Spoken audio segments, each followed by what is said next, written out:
Happy New Year! Oh my gosh, we are back for another year of live streaming, and to kick us off, start us off, we are looking at theme planning, or kind of like planning your setup, in particular planning a monthly setup. I can see that there are some people here in the chat who it's like their first live stream, so oh my gosh, welcome, so excited to have you with us. But yes, theme planning for today. Now, this one's going to be kind of like partially instructional, partially hypothetical kind of a thing, because it's like, what, the first week is just finished for January, so I'm not quite ready to actually do any setting up. So we're going to think about it in terms of like more of a hypothetical situation of like, how would I approach planning a new setup from scratch, right? So like, I don't have a theme in mind yet, I don't have any ideas about which pages I want to include or anything like that. How would I go about the process? If when we go through you have any questions, just chuck them into the chat because we love question time. Similarly, if you are here on the replay, chuck them down below and I will endeavor to answer all of the comments. Big fingers crossed. I've gotten a little slack about that over the New Year, Christmas, New Year period, because like I was busy and there were lots of videos and there were lots of comments. Nothing to snub our noses at.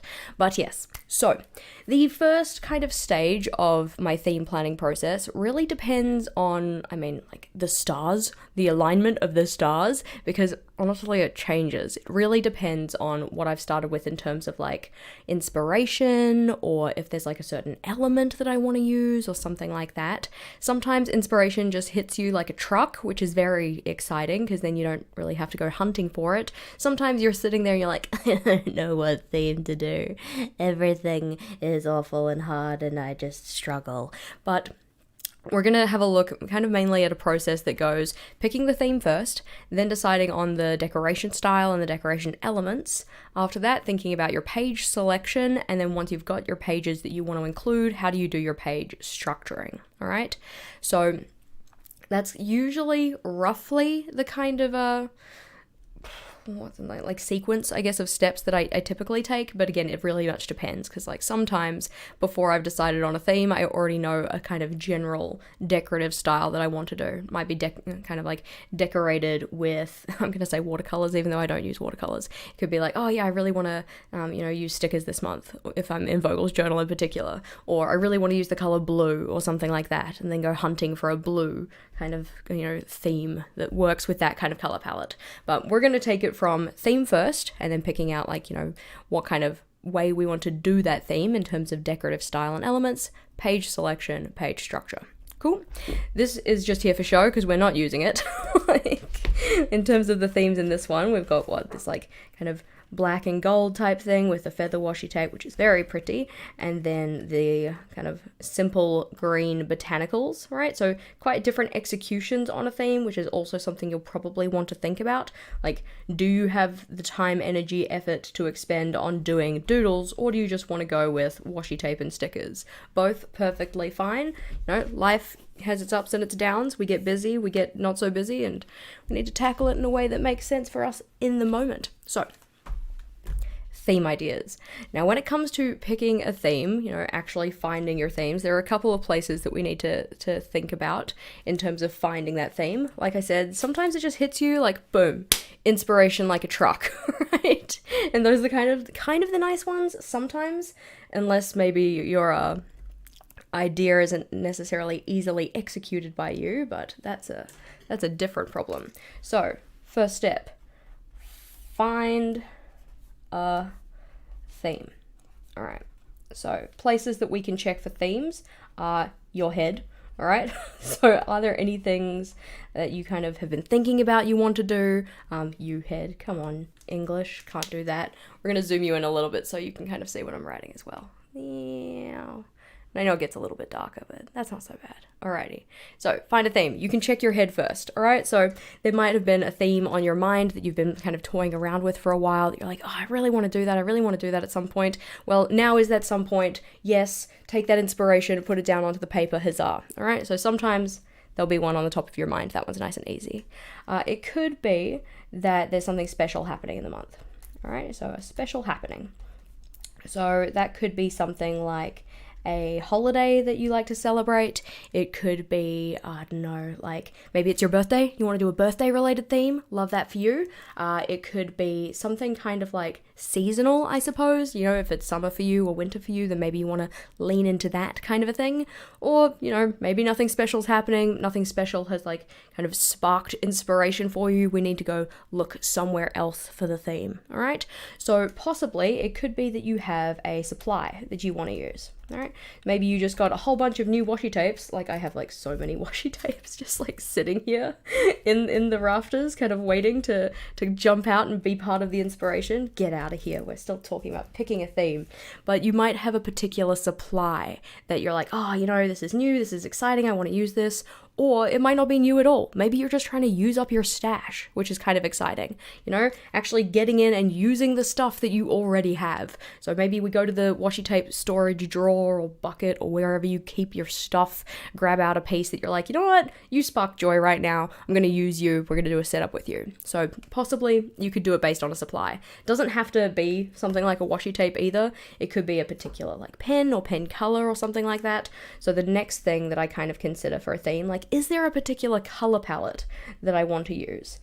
When it comes to color palettes, typically speaking, I like it so that any 2 subsequent months don't have the same palette. Yeah?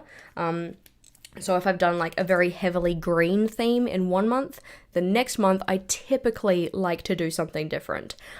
Just because I really like to use themes as a way to kind of separate time in my journal. So if I'm flipping through my journal, I very clearly know which pages belong to which month or which period. So typically speaking, I like to do kind of like not so much alternating, but different. All right, so like red for one, and then the next one might be green, the next one might be blue, something like that.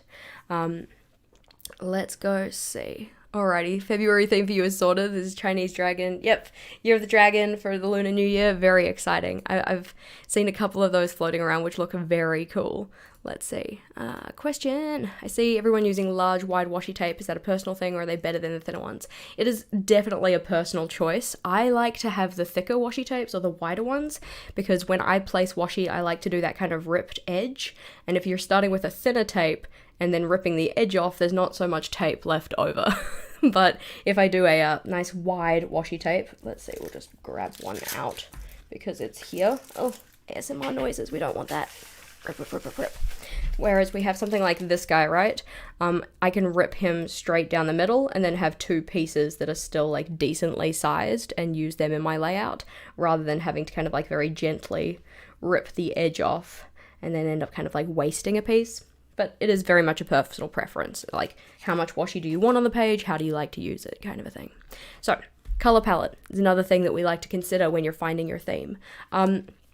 One thing in particular that I really like to keep, and I would totally recommend, is a kind of like ideas log, all right? So as you're, you know, searching through the internet, just like going about your merry day and stuff, inspiration can strike anywhere. Usually it's when we're not doing very much, like, you know, staring at the wall in the shower or something. So keeping an ideas log for when inspiration strikes is really useful for when you come to a period where you're not so inspired, when you're not really feeling super, you know, it like pulled in any direction for a theme. So I keep mine in this guy. We'll zoom you out so we can actually see him. Yeah, that's in. Whee! There we go. Much better. So this guy here is my long-term collections journal, and funnily enough, it's where I keep long-term collections. So collections that are going to last me like many moons, many years. So for instance, this journal was started in March of 2021, and I've just been adding things to it as I go through. But one of the things that I keep in here is a list of bullet journal themes that I would like to try at some point, all right? So if I'm feeling pretty low on enthusiasm for any particular theme, I can jump into this list, have a look through, like these are the things that obviously sparked enough joy at some point that I put them down on my list. And you can see, hopefully, possibly, we'll just zoom you in by bringing the book very close. Some of them have little check marks because those ones I have done already. All right, so you can see that some of these themes I have done, sparked enough joy in the moment that they got put into my journal, and then some of them, they will happen at some point. Yeah, but keeping a list like this so that when you're going through either scrolling through Instagram or Pinterest or whatever else, or if you're just, sitting there on your lonesome thinking about life and then inspiration strikes, you can come in here, chuck it down on the page so that then it's captured. You can come back to it at a later time when you need a little bit more assistance with your inspiration, right? So, looking good. We've got our theme ideas list or your ideas log. That is another potential place to check. You're not necessarily going to do every single one of these every single month, obviously. This is more just like, hey, here are all of the things you could do if you're looking for some inspiration. So zoom back in on our beautiful list with my truly gorgeous handwriting. So themes that you want to try list or your ideas log is a good place. Then the next one would probably be just go on an inspo hunt. Yeah, there we go. Inspo hunt. We'll put that in. Alrighty, so by this I mean you're checking places like Instagram, you're checking places like Pinterest, you might want to go and check out the JashiiCorrin community Discord server where people be sharing all of their awesome pictures. Those ones also work too, but anywhere that you can go and find a larger collection of pictures of bullet journal stuff, alright? That's not necessarily to say that we're out here trying to, thieve art from other people or anything. We're just going to go there to try and find some inspiration for ourselves. It's also a good thing to note that you do not have to look at, bullet journal pictures specifically, right? You can find inspiration in other places too. So let's have a cheeky gander. Let's go see what my Instagram has to say for itself. Let's see. So as I'm scrolling through Instagram, I will just save pictures so I can find them in my saved list later. I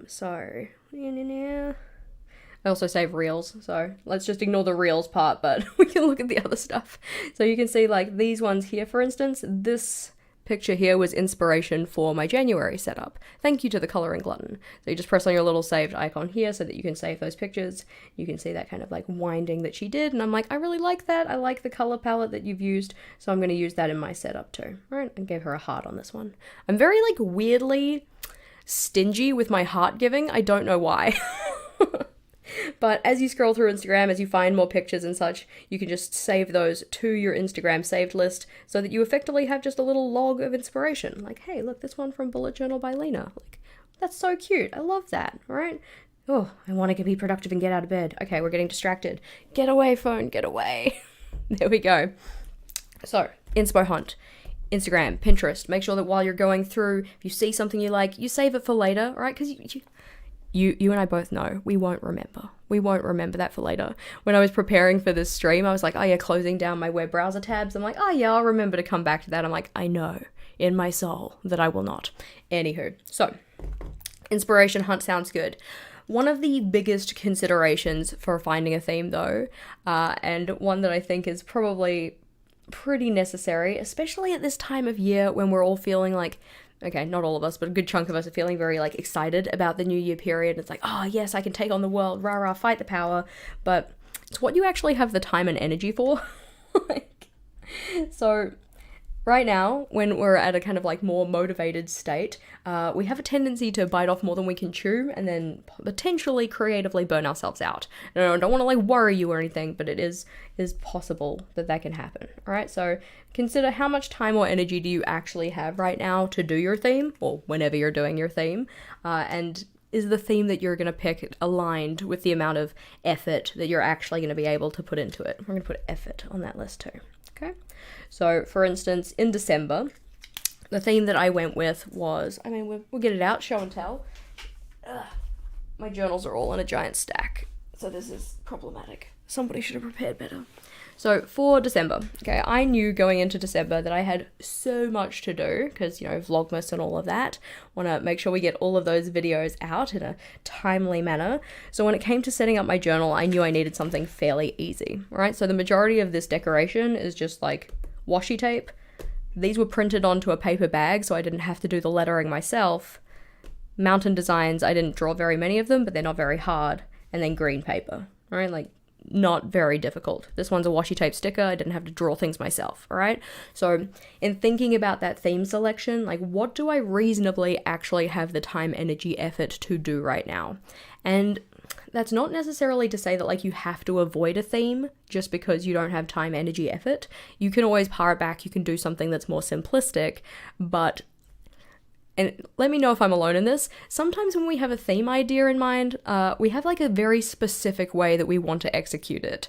Like I know that if I ever do a galaxies theme, I want to do it with watercolors because I think it would look beautiful. I can't really do watercolors. I'm not very good at painting, so I know that the energy or effort required with a theme like that is pretty high for me. Like to get to a state where I would feel good about the theme, it would be a very big energy expenditure, all right? So for December, I'm not going to pick galaxies because I didn't have not the time, the energy, the effort to give to a theme like that, all right? So very good consideration for your theme picking. What do you actually have the time, energy, effort for, okay? So these are the main things that I consider when thinking about picking a theme. Would love to know, what do you guys think about? Like, when you go into picking a theme for your journal, what kind of considerations do you give to the actual picking process? Or do you just go like, oh yeah, this is the theme that I'm going to do. Always constantly have inspiration. Because if that's you, I'm very jealous. A lot of the time I am not that way inclined. One thing that I did last year, which can be very helpful for picking your theme, is actually deciding on a year-long theme. All right, so we'll put that on our list as well. Year-long theme, okay? So this is effectively like an overarching theme where all of your other monthly themes are picked from that, all right? So for instance, last year, my overarching theme was novel holidays. So holidays or little days of celebration that aren't the typical ones. So we're not thinking like, you know, Christmas, Easter, I don't know, New Year's, anything like that. We're thinking about the ones that are like Donut Day or Chess Day or stuff like that. So that's how I picked my themes for last year, or more so how the team with a capital T picked my themes for last year. But some other potential year-long themes that we've seen, I know that Dots and Beyond, Beth of Dots and Beyond, she does year-long themes. So her year-long theme from last year was all about music and playlists that she set up and kind of decorative styles that go along with the different kind of styles of music in her playlists, which was pretty cute. We also had Mariz, I know the initials, I'm pretty sure it's MK, but I cannot remember her name specifically because she kind of stopped making videos, or at least they stopped showing up in my feed, but she did a year-long theme that was Disney princesses. So in her themes, she did a lot of like drawing of the castles that the princesses lived in and some of the side characters and some of the, just like the decorative art styles from those, which was very, very cool. Alrighty, let's see. Thoughts that you guys have. Yep, skill, 100%. Yep, if you can't draw it, then I'm not going to do it. Completely fair. That is very much a reason why I avoid certain themes. Righty, sometimes my theme is just a color. If I'm super busy, 100% about it is still totally counts. My themes when I first started actually getting into themes were just colors. I would pick a color for the month and I'd try and use it for as much of the month as I could. Admittedly, towards the end of the month, I would typically get bored of it. I mean, I still do that because I cannot be satisfied. Let's see. Alrighty, what do we have? You have a lot of collection of washi tapes and PET tapes. Often look at that and decide on a theme from there. Very cool. Nice. That makes a lot of sense. I completely understand that as well. That's a good way to pick a theme.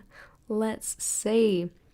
Always try and see what's going on in the month or if there's a nationality month. Yeah, that was another one that was a kind of, I think it was more than a year-long series, but Torrin Marie did a series, or I don't know, she's been away for a while, but she was doing different countries around the world, which was a really cool series. So for each of her kind of themes that she would set up was all decorated about that country in particular. So she'd do like the national flower, the national dish, a person of significance, some of the scenery, like buildings and stuff like that. She did amazing work. I am not that level of artistic, but hers was always very impressive. Alrighty, let's see. Going to my washi tape and sticker stash. Yep, that's an excellent way to do it. So that's kind of like that supply versus color palette type deal, which is pretty cool. Let's see. Usually hardly go on an inspo hunt, completely fair. Yeah, my inspo hunting typically comes later in the piece once I've actually decided on a theme as well. So let's see. Also, I've been running my mouth for almost 20 minutes now, so haha, tink. There we go, drink time. Love it. Alrighty, so normally look at YouTubers and what theme they do. Excellent idea. Yes, there's some very good inspiration here on YouTube as well. So lots of different ways that we can get inspiration. Today, we are going to, because I said I came into this, I don't have a theme picked out.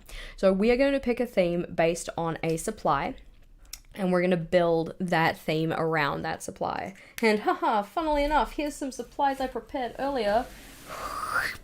So I've recently got a little stash of stuff from the washi tape shop. Thank you to the washi tape shop for sending me some goodies, because I love washi. I have a weakness and I'm not sad about it.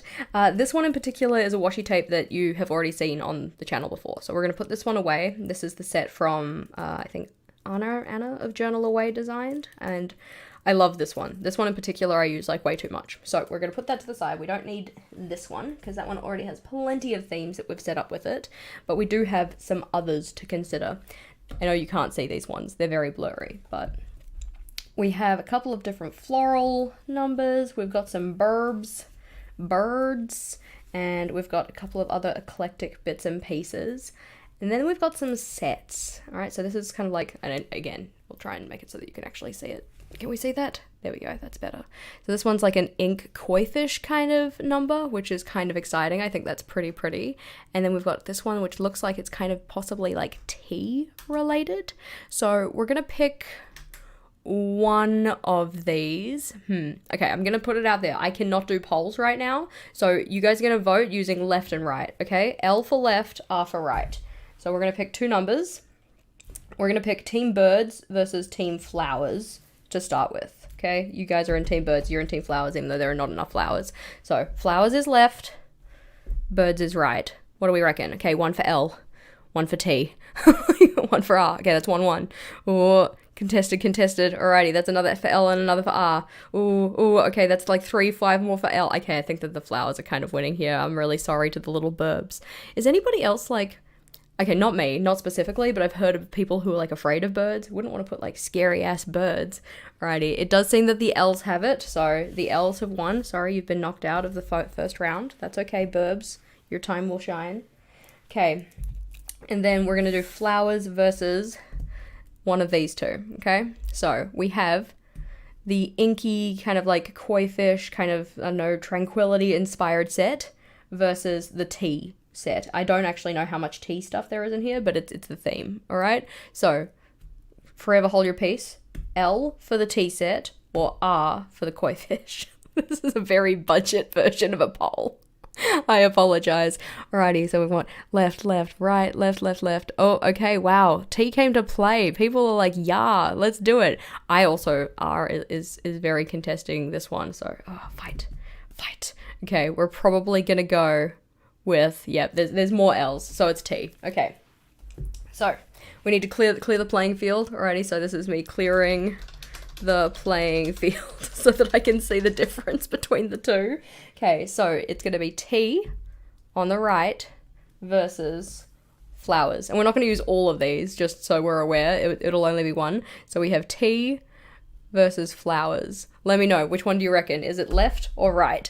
I feel like we need like some kind of like epic battle music kind of a thing. Righty, so we have right. Okay, it's the T. There's like chanting. Right. I mean, plan with T. I'm hoping that you're going to pick the T one. Like, that kind of makes sense, right? I love it. Alrighty, yep, lots of rights. Excellent. Okay, you guys, you've knocked the flowers out of the contest. We've picked a theme. Thank you for your assistance. I don't know how to get rid of that comment. It's just going to sit there forever now. I just need to pick a different one. There we go. We'll put Jamie's in. Thank you, Jamie. You'll help me out. So, this is our theme. Look, it's that easy. You just have to get people on the internet to chant for the answer that they want the best. Thank you for your assistance. I appreciate it. So we're going to go with a tea theme. Now, as we've picked our theme, though, we have to decide on other stuff, all right? So, like I said before, if we're thinking about this as a linear process, once you've picked your theme, then it's all about finding your decorative elements, okay? So we'll get our little notepad back. We'll shunt this little cheeky boy to the side. And this on? Yeah, there we go. Okay, we're gonna like lock that so it doesn't come in and out of focus over and over again. Okay, so finding your theme, we did that. We picked it by supply, nice and easy. And then we're thinking about our decorative style. Okay, decorative style / elements. Okay. So this one is very much kind of like a hodgepodge kind of process.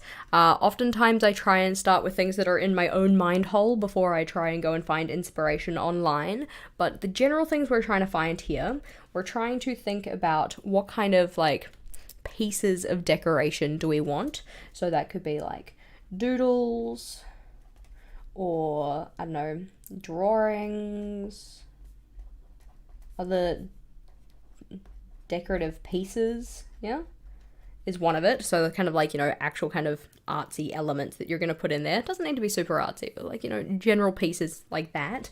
Then you also want to probably think about the color palette. That one's a big one. I am a big fan of color palettes. So certain themes will lend themselves to certain palettes, that kind of thing, but we'll talk more about that in a second.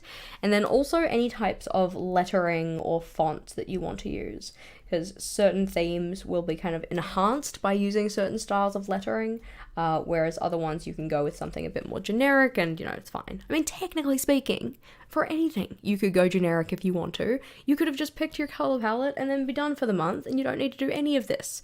But we're thinking a little more deeply about it. I love overthinking. It's like my favorite sport.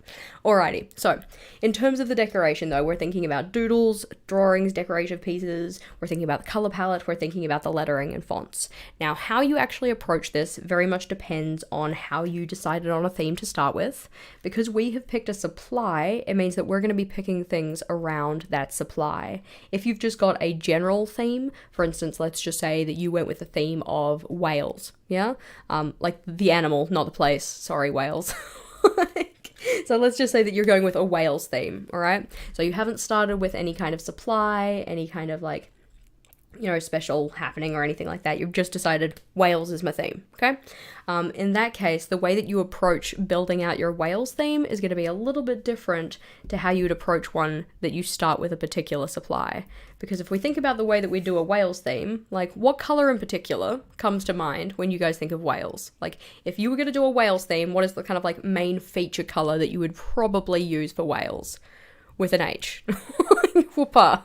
Like, I know this is more like a dolphin, isn't it? So if I were going with a Wales theme, all right, probably it's gonna be blue, right? Like that's the theme that probably comes to mind, right? So we can either kind of go with the typical, we can pick a blue type theme for whales, blues and greys, maybe black and white if you're doing like, you know, killer whale orcas kind of a thing. Or you can decide, you know what, stuff it. I don't want blue whales, I want red whales, and I'm just going to do red whales. It's like shiny hunting or something like that if you're into Pokemon, right? So you can sometimes have a theme that very much lends itself to one particular palette. You can choose to go with that, but this is also your journal. You do not have to do that. You can pick whatever the heck you want to. So, considering we've started talking about color palette, we're going to kind of talk about that a little bit more in a second. But in terms of thinking about the decorative elements and stuff like this, one of the big things is just like, there are a lot of ways to execute the same theme, okay? So, if you go onto like Instagram, Pinterest, whatever, in particular Pinterest, because it's like more search engine-y, and look up, I don't know, you could do whales, but we're trying to think of a new example. Alrighty, we're thinking about like a bunny theme, rabbits, okay? Okay, so if you jumped onto Instagram and searched up rabbits theme, you know what, just for the sake of this, we're actually going to do it together. If I can get my desk to be in a workable order. Rude. There we go. So we're gonna do a little screen share, go to the Pinterest. Hopefully nothing scandalous up on my Pinterest. I don't think they should be. Rabbit bullet journal theme. Figuring out how to share my screen with you so that we can look at this together. Alrighty. So, ta-da! Rabbits, okay? So you can see even just from these pictures, like, funnily enough, most of them feature rabbits, which is not unexpected given what we searched, but all of these kind of look a little bit different, right? So we've got like very simplistic kind of line work. We've got ones that are a little bit more detailed. We've got bunnies in the snow. We've got one that's kind of like a lunar bunny looking kind of thing, which looks pretty cute, right? So even just with like the idea of a rabbits theme, we've also got an ice cream, which is completely not related. there are a lot of different ways to execute on that theme. And it also is kind of very dictated by what you build it out with. So like before we had like the kind of celestial elements in terms of the crescent moon and the gold. This one's more like a purples kind of thing with the little clouds. It's all very cute. But very different to each other, right?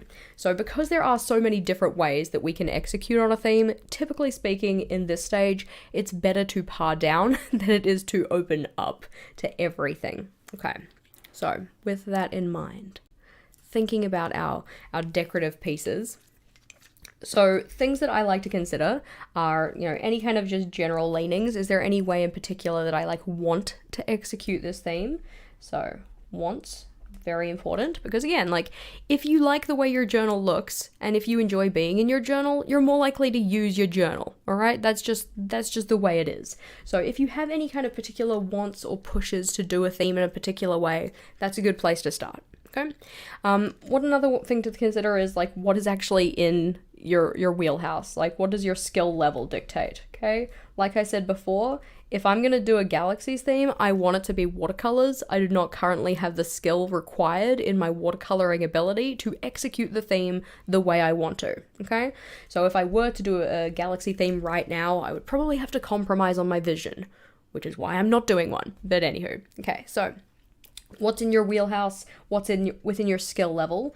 Also, like we said before, your time, energy, effort, okay? So time, energy, effort. Okay, so our theme that we've decided to go for is a tea theme. So tea is our theme in general. We're just going to pretend we don't have the supply though. Okay, so put this up here in a box. Okay, we're doing a tea theme. So in my tea theme, like I don't want to do a very kind of like super detailed artistic piece for like any of my layouts, right? One, doesn't fit into my skill level. I'm not really into very, very detailed drawings. I'm not very good at that. I also just do not have the time, energy, or effort to expend on doing something super, super detailed, okay? So that will start to limit what I do in terms of this theme that we're building out. I love this rabbit tea party idea. Okay, so here you can put my distraction counter up. The reason that it's a rabbit is because I have a little rabbit here that my mum made me. It's just sitting to the side of my desk. I call this Usagi-chan because Usagi means rabbit. There we go. Put Usagi-chan away. So, distraction counter 1. There you go. So, in terms of our decorative style or elements, we can think about what do we actually want in terms of this theme. Is there anything in mind for that? Do we have any kind of like skill level that's going to limit us? Do we have any time, energy, or effort that we do or don't want to expend on that? The main thing though is that I'm going to go through and write down any of my initial ideas. Okay? Initial ideas, initial brainstorm to get any kind of thoughts out of my head so I can kind of start to piece together something that's going to be a little bit more cohesive, is going to be manageable, all of that kind of thing. So, after that, then we do the inspo hunt, typically. As I said, we're talking about this as if it's a very linear process. Oftentimes it isn't, okay? Oftentimes, if I'm going for a little like inspo hunt up here to try and find a theme, I will find something that then dictates the decorative style or elements, all right? So this is a little bit more amorphous than we're making it seem. I want that to be very clear, but trying to present it in a way that makes it a little bit more linear, so it's a little bit more followable. All right, so the first thing we're going to do really though, once we've considered want, skill level, time, energy, is your initial ideas. So general brainstorming about like, what do I actually want this theme to look like? We flip over, let's do a little brainstorm for our tea theme. Okay, so if tea is the theme, what kind of elements, decorative pieces, whatever else can we kind of think about in terms of tea? So we could think about, like Jamie has said, like an Alice in Wonderland type number. So Alice in Wonderland. Okay, so we can think about like Mad Hatter's tea party type thing. We could think about tea parties in general. It doesn't actually have to be mad, I suppose. So tea party, we can think cups and saucers. We can think tea bags. We could think about like tea ingredients kind of a thing. So ingredients. I'm going to write that out, otherwise it doesn't look like a word. Let's see, what do we have? Like tea shop, love that. What else do we have? So it comes with the territory of like reading and cozy kind of vibes. Reading, cozy vibes. What else? Like strainer, teapots. Ugh, this is a messy mind map, but that's okay because this isn't my real journal. You're not my real journal! Yeah, with like cakes and Sammys kind of thing. So it's like, you know, like high tea. With like your like tiered kind of thing with all of your little cakes and bits and stuff on it. Delicious. Alrighty, what else do we have? Cookies. Food. So it's like tea and bickies. Bickies? Bickies. That's how we say bickies. For no reason.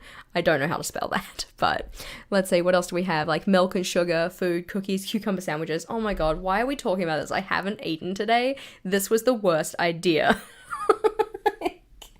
So you guys can kind of see that we're like really building things out here. So there are a lot of different directions that we could kind of take this in, especially if you're not necessarily starting with a particular supply, because our theme in building it is going to be dictated by this supply.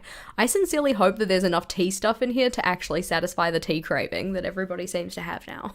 Like, yeah, so tea types, tea ingredients. I'm just going to put that off there because it's just easier. There are a lot of different things that we can do with this. So once we've got our initial kind of ideas on paper, we probably don't want to do every single one of them. I mean, if you want to do like a year-long tea theme, we've got a pretty good start for how you could approach that. But if you try and put every single one of these elements into your theme for a single month, you're probably not going to have a lot of cohesion, all right? It's probably going to end up to be a little bit more of a kind of like hodgepodge, which for some people is fine. I personally don't like it though. I personally prefer if all of my pages look similar, like they go through the month, it all kind of looks like they tie together.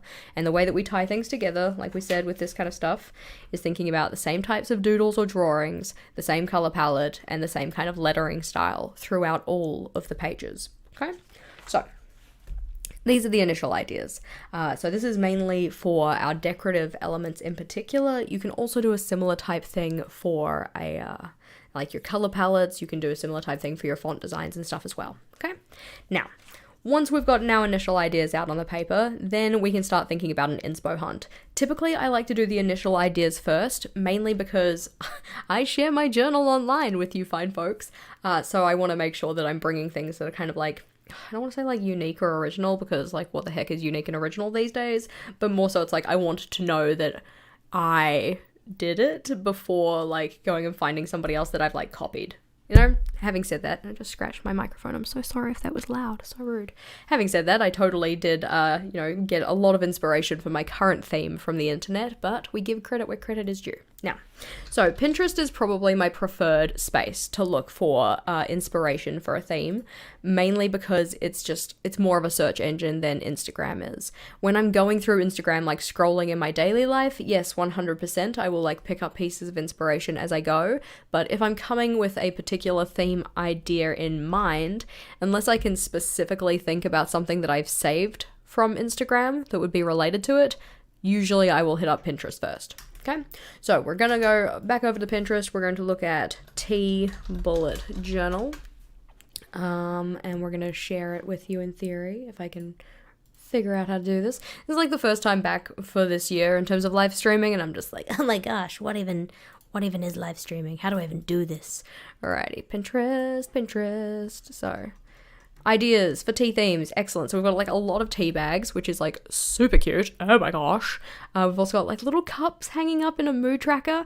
Mood trackers are the best place to look for decorative inspiration, I swear, because oftentimes when people do a mood tracker, or at least previously when people have done mood trackers, often it's decorative based.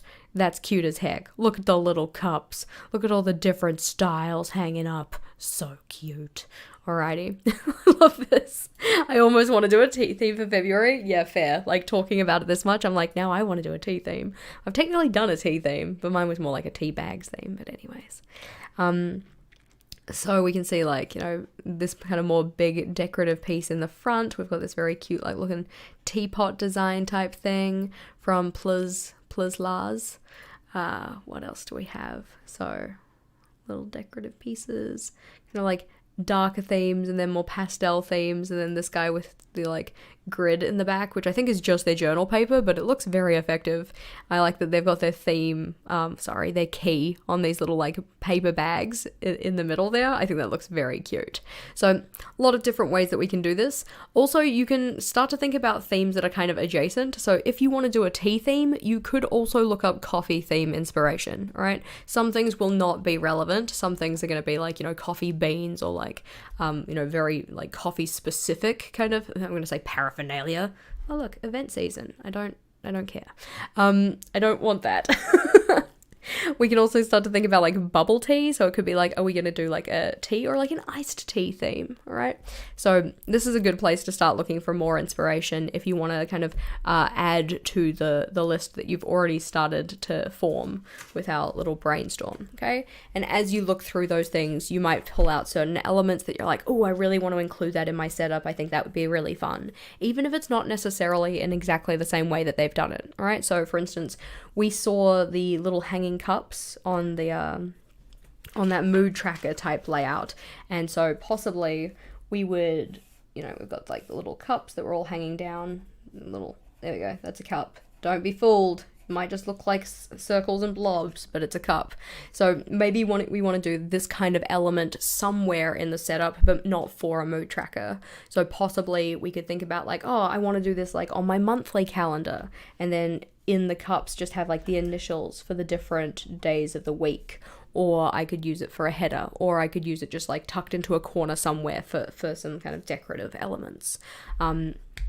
As said, for us, we're using a tape, so we don't need to think too terribly much about what kind of decorative elements that we put in terms of like doodles, but it is something that we can think about.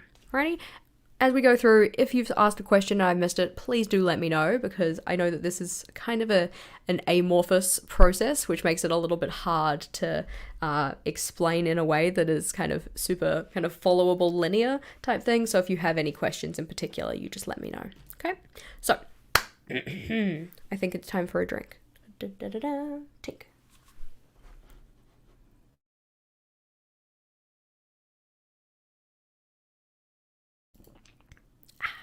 Alrighty, so drink time's over. Once we have the brainstorm, once we've kind of thought about in particular like the doodles, decoration, that kind of pieces, then it's time to think about your color palette. Now, as I said before, when it comes to picking a color palette for me, I prefer to go with something that is quite different to whatever I did the month before. So color palette picking.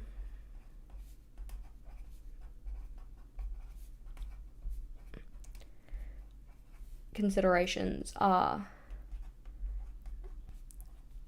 different to last theme.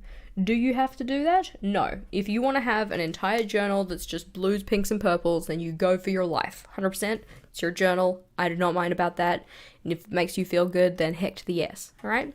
So that is one thing to consider with your color palette. Like, do you want it to be different to whatever it was that you had the month prior? And zoom us in so that we can look at our beautiful list. Huzzah. Okay. Another thing to consider with your color palette is that certain themes, like we said before, will have a color palette that is typically associated with them. Okay, so like typical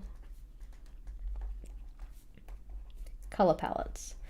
So we gave the example previously of Wales, palettes. Language. We gave the example of Wales before. Wales with a WH. And typically speaking, if we're thinking about a Wales theme, it's either going to be like a blue or a grey or maybe a black and white. Like that's usually kind of the color range that we're going for. Let's say another example. Like if I'm telling you that I'm going to do an oranges theme, like oranges, like orange juice, I'm probably going to use orange. Like that's probably going to be the theme. Similar idea if I'm going with like a general citrus theme. If I'm doing citrus, it's probably going to be like orange, yellow, and maybe like a bright green for like a lime kind of color. Yeah. So certain themes, there are very specific color palettes that typically go with them. Can also just consider, what do you like? Yeah. What do you enjoy in terms of colors, all right? Especially for those themes that are a little bit more flexible, quote, quote, in terms of the color palettes you can do. So like, for instance, if you're doing a cupcakes theme and you do not like the color orange, then don't have orange cupcakes. Like, just have cupcakes of every other color if you want to. I would recommend that if you're picking a color palette and you want to keep it cohesive throughout the setup, try and limit yourself a little bit. Like, you know, I don't want to limit you. I don't want to, limit what you can do in your journal, again, because it's your journal and you can do what you want, but limit the number of hues, okay? By this I mean like pink versus blue versus like green versus orange versus yellow, right? So each of these guys are a different hue, all right? And I could build up a theme that has 5 different hues in it, especially if you're doing a rainbow type theme, right? Because, rainbow kind of goes against that idea in particular. But I think that as a color palette, and I've just picked these out at random, I think that this looks a lot better than that. Not to say that, like, in particular, this one is like, a bit different in terms of, like, I guess it's punchiness, I'm gonna say. But having just the 4 colors, I personally think looks a lot better than having all 5 of them. Similar idea if I, like, took away the orange here. I still think that this guy, like, if we actually put it in our little rainbow, cute little rainbow, I think that looks a lot better than having it with the orange as well. As soon as you put something into rainbow order, though, I'm starting to like it. 4 is better than 5, personal opinion. If you are going to go with 5 different colors, though, typically it's usually better to have like a duplicate of a hue. So rather than having like a pink, an orange, a yellow, a green, a blue, having like 2 of them be a blue. So like take this guy out and put another blue in. That usually looks a little bit better. This is hard to explain because I am not a color theorist, but hopefully you kind of see what I'm talking about, okay? Limiting the number of hues that you use is usually going to lead to more aesthetic, quote, quote, results. Things that look a little bit nicer, okay? So we're going to put some pens away before they get all completely jumbled up. Now, like we've been talking about, for our theming, we are using a supply, okay? So when it comes to picking the color palette for this, we are going to want to pick colors that match that supply. So matches your supplies. So this is the point where we actually have to go and open up our cheeky boy here and see what kind of colors are predominant in this different, because we've got 3 different types in here. Yeah. Let's see. No ASMR. Ugh. Okay, need to open it more. I don't want to like have rustling noises. It's not the business. Now, I will say that oftentimes with these washi stickers, you do have a few more colors than just the like 4 that we were talking about. And, that's not to say that you have to use 4. I just find that 4 is usually like enough. Okay. Open it up. So we're going to try and build our theme off of this guy. We're going to go and see which colors in particular we have the most of in there. So goodbye, cheeky notepad. We're going to have a look at our tapes. So just like we said, yes, we have some books. Yes, we have some cups and saucers. We have some tea bags. So you can kind of see that this one is very much like a pink and green kind of color palette. We'll open it up. This one, though, is more of a kind of like blue and cream, but it also has less of the tea elements. That looks more like a coffee to me. It might not be, but it looks more like a coffee. And then this one is more of those kind of pinks and greens again. So if I were to pick which tapes I was using before I've even opened them up, I'd probably be inclined to use these 2 together. A little sugar and a little teapot, very cute. But this one doesn't really fit the vibe, quite as well, all right? This one introduces a lot more new colors, whereas these ones kind of keep it in the same like realm or family, mainly the green and the pink with a little bit of kind of maybe brown or tan thrown in there. If you then bring the blue in as well, that's a lot of extra kind of color, if that kind of makes sense. Anywho. So we're going to open these up, though. We're going to have a look at them. Again, big shout out to the washi tape shop. If you want to grab yourself something from the washi tape shop and you want to save yourself some money, then you can use code JASHI10 at checkout, I believe. Something like that. all of the codes are in the description box. They're always there. They're watching. They're waiting. If I can get this off, that'd be really nice. There we go. Okay. See, the thing with these washi tape stickers is that when you peel off the little piece of tape that holds the roll together, you have to be careful not to pull off the sticker at the same time. It's a very, like, first world problem, and I still very much love washi stickers, but it is something to watch out for. I'm just doing a bad job of this right now. Yeah. It also gets easier after the first one because the tape isn't quite as sticky. There we go. I'm sorry, baby sticker. You're so cute. You're so cute. Okay. So we'll put this one out at the top. So this is like, I think you can kind of see the kind of more like coffee vibes that come with this one. So we've got like the croissant, and we've got the cup with like the blue and white china type thing. Looking very cute. We've got our little kind of like morning paper type deal. It's so pretty. So pretty. Yeah, there should be a red one, not two pinks and greens, you reckon? I'm not too sad about there being two pinks and greens, only because it gives you more elements to play with your theme, you know? So, let's see, scroll. When it comes to building out a theme with washi stickers in particular, I like to be very mindful of how many elements my sticker sets actually have, because if I'm just using the same 3 pictures of cake, I know, I just looked at a cake here. If I'm using the same 3 pictures of cake over and over again, I'm not really all that excited about stuff, you know? Is this 2 of the same? Oh no! Now I'm a little bit sad about it. Okay, well, that's alright. For anybody who's like, what's Jess talking about? I think that these 2 rolls are the same as each other. I'm gonna unwind it to confirm, but they do look like they might be the same. But as I was saying, when it comes to like building up that theme and trying to think about like supplies like this that you're using, how many stickers or elements do my sticker rolls actually have? Just so that I can get some good variation throughout the pages. I'm not using the exact same decoration on every single one, but yeah, there we go. So having a look at it, hopefully you can see what I see. They are the same.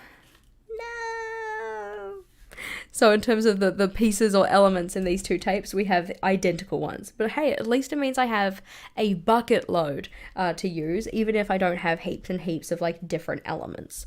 So I'll zoom you out a little bit so that you can kind of see how many elements we actually have. Oh, other way. There we go. I've just used my tape roller to hold this one down. Very decorative. So you can see like we go from cake stack to cake stack. That's the number of elements that we have on this. And you know, in terms of placement, we can kind of work with that. There should have been one with red polka dots and teapots. That would have been cute. I think I got this in the wrong one and said, okay, there is one that's more red themed. I understand what you're talking about now. Thank you. Thank you for letting me know. So we're going to pretend that this one's red, even though it's not. Good to know. So, in terms of our elements, do we want to then, I guess, because previously we were going to go with pink and green because we had 2 of them. Do we want to go with pink and green, or do we want to go with blue and brown?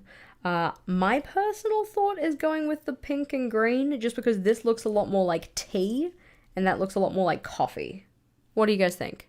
We're going to go with tea, like for top, for the blue, or B for bottom, for the pink and green, and I'm gonna have a drink. Tink, T, B.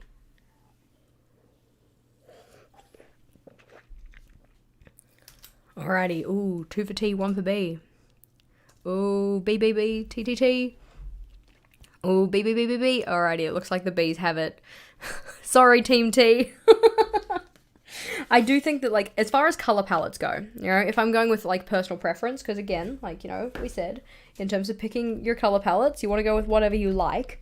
I personally prefer the blue and the brown, but if we're going with a tea theme, I think that the pink and green captures the essence of tea a little bit better. I think it's mainly because of the teapot, like the teapot and the sugar pot. Those ones kind of just speak tea to me. Let's see, we'll roll this guy up. Put that cheeky boy back. That's okay. There. So, looks like the bees have it. Alrighty. Why do T for blue and B for T? Because, just to confuse you. Mainly because it's bottom and top, because it's easier that way. I mean, I could have done U and D for up and down. That's also a possibility. The reason that we're not doing a lot of polls right now, okay, just so that, you know, Britta doesn't come for me, because I know Britta loves a poll. I mean, I also love polls too, so, like, not alone in that. The reason we're not doing polls right now is because my computer is having, like, major trouble with lagging right now, and that means that in terms of, like, opening up multiple windows at the same time to try and, like, do a poll, just puts undue stress on it, I suppose, which is a little bit frustrating. I do need to go get it, like, upgraded or fixed or something so that it actually can handle the jandle, so to speak. Yeah, I'm wondering what's going on with the polls. See, I'm just giving you the answers that you needed. You know, I'm thinking of you. Let's see. I know it says for later, but we're going to do it now. Alrighty, when choosing pages to set up. Okay, so when choosing pages, setups, how can I have my work, part-time teacher, and home in the same journal? Great question. We are jumping ahead here, but I don't care. So, really depends on how you like to organize your stuff. Some people like to go with like a front back kind of option. So it's like all of your home stuff is in the front of your journal, and then you flip your journal over and all of your work stuff is in the back. That is one possible way. People often find though if they have a numbered journal, that's a little bit irksome because then the numbers are like at the top of the page and they're upside down or something. Otherwise, you could just have the collections interdispersed with each other and have something like a dedicated index to be able to find stuff. I personally went for kind of a combination of the two when I was a teacher. I'm going to, yes, you can add to my distraction counter here. It's fine. But I'm going to go grab you a journal to show you what I mean. Is it in this one? No, not this one. Is it in this one, or this one, or this one? Okay, we're going to grab like 3.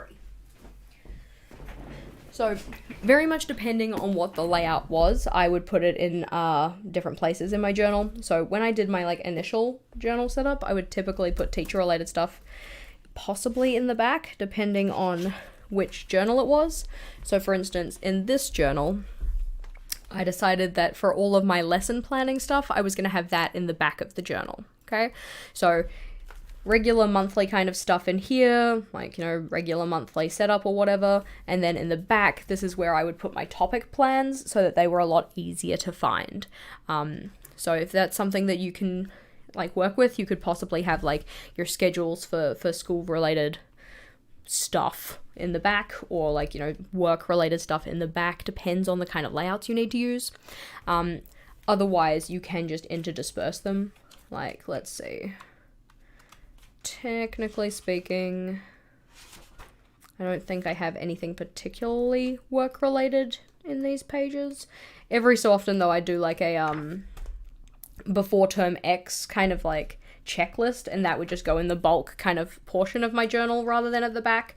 The back was mainly for like that start of journal setup kind of thing. Does that kind of make sense? Let's see, we've got mine are in 2 separate journals because I'm not tainting your personal life with work dramas. I love the idea of that. So I did try using 2 separate journals for my work-related stuff, but I found that the only stuff that was left over in my personal journal was chores, and I got like a bit of a rebel mindset, and I'm like, yeah, no, I'm not gonna just focus on chore work and stuff. That's lame banana. Let's see, do we have anything in this one related to teaching stuff in the back? No, this is just scribbles. So my teaching stuff in this one must have just gone in the kind of bulk of the journal if I had anything specific. But anywho, so that's one of the ways that you can possibly do it. So you could go with 2 separate journals if that is an easier way to kind of work it in your mind hole. You could do it with like a front back kind of method where you either like keep the journal aligned and just do like front and then same alignment back, or you can do a flipped kind of journal, so you do front back. Again, it really depends on the journal that you're using and what speaks to your soul. Or you could just have them interdispersed and use something like a dedicated index to be able to find all of the stuff related to one particular area of your life. We do have a video on indexing for anybody who's curious, and in that we talk more specifically about the dedicated index. It's effectively a regular index, but just for one topic, so that then you don't have to look through like all of your index entries to find things that are related to a particular life area. But yes. Alrighty, another unrelated question. Huzzah! Favorite subject to teach was probably structure and bonding in level 2 chemistry. So like second to last year of high school, mainly because it kind of just explains the properties of matter and like why certain materials behave in certain ways, which is quite interesting. Let's see. Okay, so coming back to what we were talking about, let's go find my page again. There's a lot of scribbles in this book. So, color palette picking. Matching your supplies, which is what we're really going to be picking from because we have our pink and green type number here. What do you like? Trying to limit your number of hues so that then you have something that's a little bit more cohesive. Thinking about any typical color palettes for the theme that you're going with. And then just trying to think about, like, do you want it to be different to your last theme? I would love to know, when it comes to picking a color palette, how is it that you tackle it? Like, is there any one of these in particular that you kind of more gravitate towards, or do you just kind of like reach into a bucket of pens and pull out the first 3 that come out and go like, good enough? Both technically valid. One of them brings me slightly more joy. Let's see. We need my journal for the next part. Alrighty. Using a pre-printed planner for teaching and a bullet journal for home. Nice, yeah. I tried to use a pre-printed planner for my teaching stuff, but then it was just like I'd pulled all of that teaching stuff out of my journal and I felt like there was like nothing left apart from chores, and it was the biggest demotivator. Alrighty, tend to pick colours that seem to go along with a theme. Makes sense. Usually based on your tape or stickers. Makes sense. Alrighty. 2 calendars and 2 weekly spreads per week. Nice. Alright. That's a good way to think about it. Like if you do like themed calendars and stuff so that you can keep stuff kind of separate in your mind. So for this part, I'm going to lay some of these out so that we can have them there as reference materials. So we're going to want to take like cute little cup thing. Struggle bus. Should use some tweezers for this, but I'm not gonna. It's also good to note that here I'm using notebook paper that isn't typical to my regular notebook. So if you're going to be thinking about swatching your palettes and stuff like that and trying to find elements that are working together and whatever, I would recommend swatching it on paper that is very similar to what you're actually going to use it on, because the way that this paper behaves is different to how my actual journal behaves. But this is kind of like my, I don't know, rough notes messy book, so we're just putting it in here today. But if you can use paper that's a little bit more typical to what you actually use for your swatching, you're usually going to get better results. Alrighty, this is looking pretty cute. We're going to chuck this little teapot on there as well, just so that we have this as kind of like reference material for finding our color palettes. So March is always green. I know, right? Every dang planner always has March in green. And I'm like, is it a St. Patrick's Day thing? Because I just didn't think that many people celebrated St. Patrick's Day. Like, no offense to St. Patrick, but it doesn't seem to be like the biggest deal. But it seems to be very typical for planners to be green for March, which is interesting. Interesting in my mind.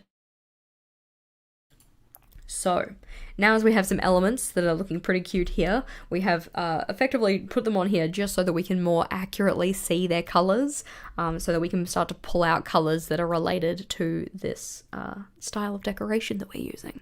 So, when it comes to actually picking your palette from your elements that you're using, like a supply in particular, and in particular from that thinking about like a washi tape or stickers, what we're really looking for is what are the main colors, like the ones that are really, really present, but then also what are some of the highlight colors, okay? And by highlight colors, I mean the ones that are kind of there just in a very small amount. I will also say that if you are a color theorist and you're listening to me explain this and you're like, Jessica, you're using the wrong terminology, how dare you? Just know it's because I don't know what the right words are. So hopefully it makes sense, but let us continue. So in terms of the colors in this one that we'd probably want to pick out, we're just going to grab a pen for it. So we're going to want something that matches the green because the green is quite present. So just draw a little arrow and a little circle there. We're going to want a green that matches that green. We're also going to want a pink that matches this pink. We're going to zoom you in a little bit so that we can see what the heck I'm doing. There we go. Beautiful. Okay. So we'll probably want a pink that matches the pink. It's also good to note that on these stickers, the color isn't like flat. They have some shading to indicate like dimension to the stickers, which is very nice. But that's something that you probably want to consider when you're going in and picking your colors. Like, do we want something closer to the darker pink or something closer to the mid? I would probably pick the kind of like mid or medium tone just because it'll feel like it matches a little bit better with everything else that we have. So we're going to want that color too. I'm not drawing on the stickers themselves, but like if we just draw the line over so we can kind of see where in particular I'm pointing. There we go. Nice. Okay, so something to kind of match that medium pink, something to match that green, and those are going to be the main two colors that we have. Like I said though, you also want to have some possibly like some highlight colors or ones that kind of like stand in for contrast, or they're in the pieces that you've got in a very like small amount. So I think that for this one in particular, the one that we'd probably be looking at is that dark, almost like blue purple kind of color that you've got on the leaves here, because that's the part that adds contrast to the stickers. It kind of like is a little bit more punchy, it's a bit more of a pop compared to the other two colors that we have. I'm just going to point it to this leaf here. There we go. Put a little circle in there. And in this one, you could technically start to use gold elements as well if you wanted to, because we do have some like indications of gold here. So it might be something that I want to bring into the color palette, possibly. Don't have to. These are just like, you know, brainstorming and ideas and such, but I might want to add some gold in to add some shine. So maybe get out my gold watercolors or a gel pen or something like that. We do not want to go too ham on picking colors out of this. Just because, like, one, we'll be here all day, boo hiss, and two, like I said, we kind of want to limit the number of hues that we're using, because if you use too many different colors of pen to accompany your palette and stuff, you then have to find ways to make them all be part of the setup, and that can be a little bit time consuming. Other possibilities for colors in this one, though, would be that kind of like purplish color that we've got in the background here. It's that kind of like paler blue purple. So that might be something that we want to pick out instead, but it really depends on what you want to do with it. My personal kind of, I don't know, it's not really an opinion, is it? I'm going to call it my opinion, whatever. My opinion is that I would pick the pink, I would pick the green, because that's like the base colors, and I would probably then just go with maybe the darker blue purple, because if you use less colors, it's easier to give them all their time to shine, you know? Let's see. Good question. All right, so what's a gold watercolor that you use? I asked for gold watercolors for Christmas. My significant other got me gold metallic fine liners. I love that. I love that so much. Oh, I hate it when people can't follow instructions, lol. I have the Colero Fine Tech gold watercolors. I don't think I've got it saved on my clipboard. Okay, maybe I do. This might be them, because I just answered a question earlier today about them. So hopefully that link is, yeah, it is. I'm a wizard. So that link does take you to the gold watercolors that I use, which I think are super beautiful, absolutely gorgeous, add an amazing amount of shine. Let's see.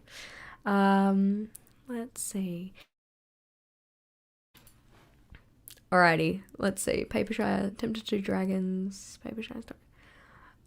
If it did get answered and I missed it, okay, let's see. I might have missed a question. Apologies. Would you consider the pearl element? You could totally consider the pearl element. So like we've got the string of pearls here, but it really depends on how many other pieces of decoration the pearls are actually in. Like for instance, it's in this sticker. Is it in any other ones? I'm not too sure. I'd have to go through and look. Another sticker that actually highlights our color palette really well though. if I just pull it off, is this little stack of books. You can see that it's kind of highlighted the 3 main colors for us, which is quite nice. So this is why I'm kind of leaning towards doing those 3 in particular, but the pearls you could totally bring into it as well. Like if you wanted to have some kind of like small decoration that you put around like a header or something like that, that's fairly straightforward, you could use the pearls for that if you wanted to. So it's really just about going through the supply itself, picking and choosing the parts that you're going to kind of keep on or continue with throughout other parts of the setup. Because obviously these stickers, they're mainly for like the decorative stuff. They're not going to be used for like writing a header because they don't have letters or anything. I'm like, ah yes, this is my cup tracker. Also, tink.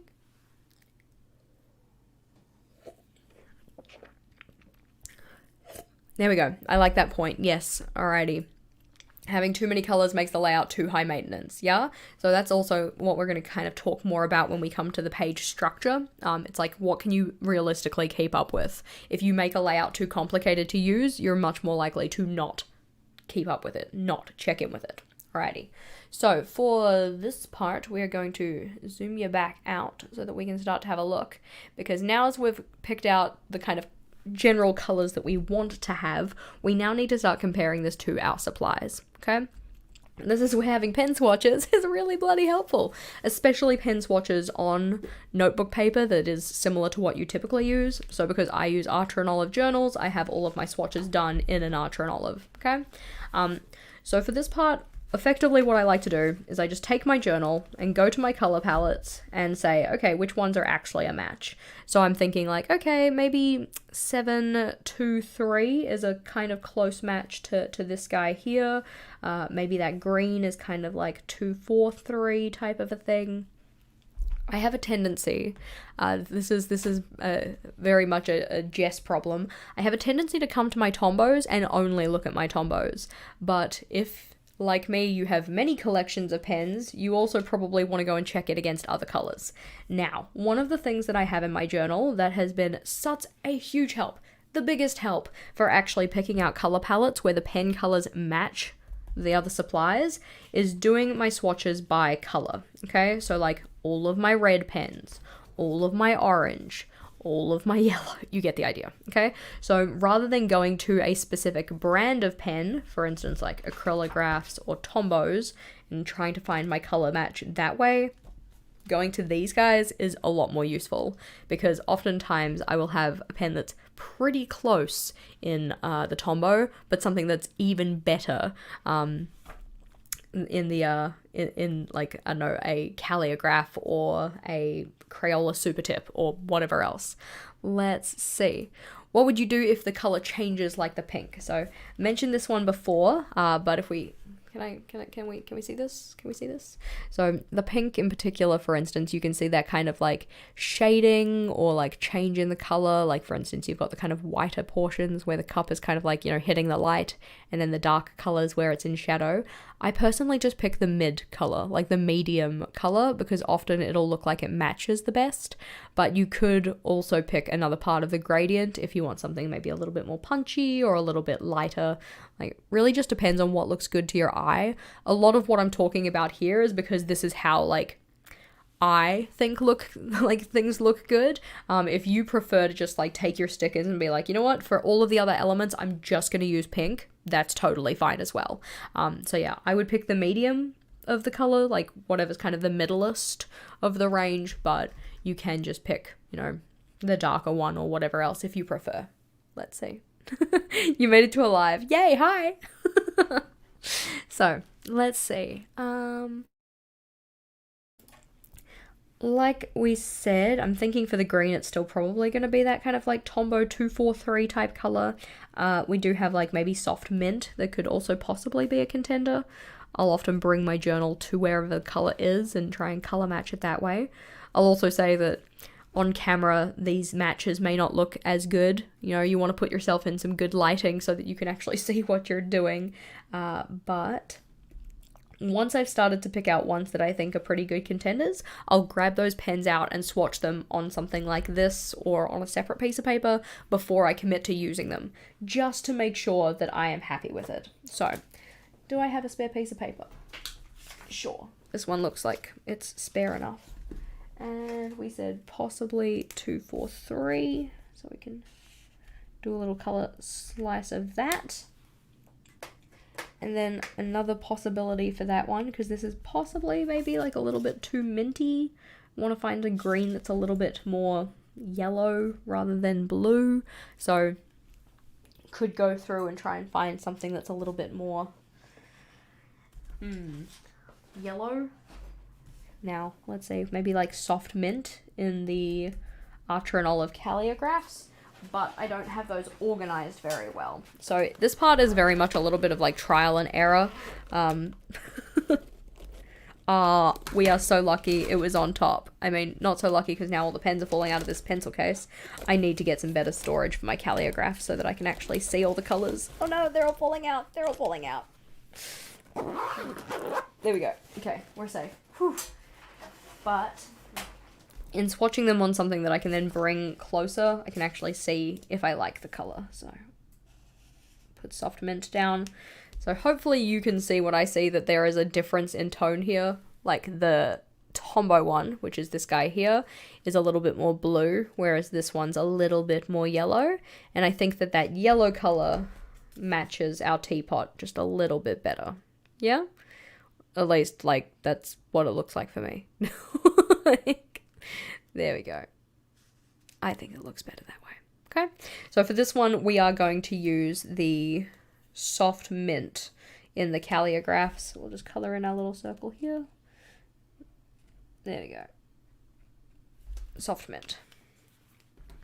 And also note it down. I would recommend that as you build your color palette, you write down what it actually is. So if your desk looks like a bomb site like mine does, then you can actually figure out which one it was again. Makes it a little bit easier. Okay, so going through each of the different colors, picking out the ones that actually work.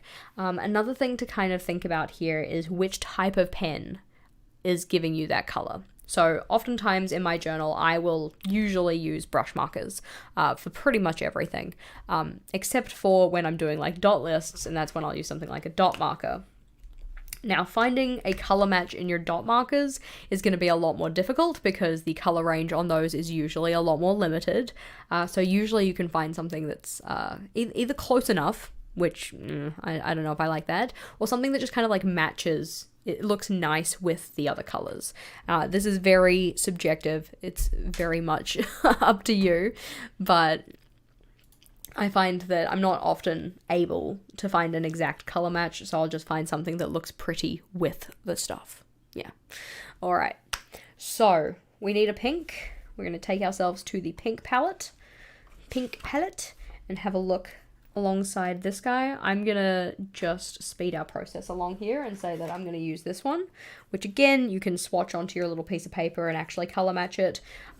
We'll just reiterate the fact that if you are going to be color matching, like the stickers being on here and then my color pen being on a different thing, these are all sitting on top of cream paper right now. Like, hopefully you can kind of see the difference here. So that is going to slightly change how the color appears. Try and make sure that you put it down on something that is the same kind of stuff, the same kind of color. Ooh, you are a lot more punchy than I remember, my friend, but you kind of get the idea, hopefully, about what we're trying to do here. Like we said at the start, we're not actually planning out a, quote, real theme for my journal. It's just an example. Now, with that darker blue-black, I'm just going to bring this like super close to my face so I can see what it is, because it's a little bit hard to tell what color it is in particular. I'm going to go with it being a dark blue, possibly. So we're going to flip back to blue and try and find something that kind of matches that. I think that just going with the Tombows because they're the closest to me. Obviously, this process takes a lot less time if you don't have as many pens. There we go. That looks pretty cute. I'm actually quite pleased. It's quite a pretty palette. So we've got the dark blue purple, which I'm just going to go over twice. We have the green or the soft mint color. And we have a very punchy, because my last one must have ran out when I did the swatch, kind of punchy pink. but it's only 3 colors, right? 3 hues rather than picking out every single individual color that we have in the picture. Just because it makes it a little bit more manageable when we start to try and design our pages and stuff like that. All right. Did she freeze? Possibly. I hope I'm not frozen. Let it go. Let it go. Dun, dun, dun, dun, dun, dun. No, it was you. Okay, all good. I'm glad I'm not frozen. Let's see. Need a little drink. Thirsty. So, we had a mention of the gold. We could use a gold dot marker. So, where are my dot markers? I have so many pencil cases, and I don't know what's in any of them. Let's see. Haha, it's in the first one we picked out.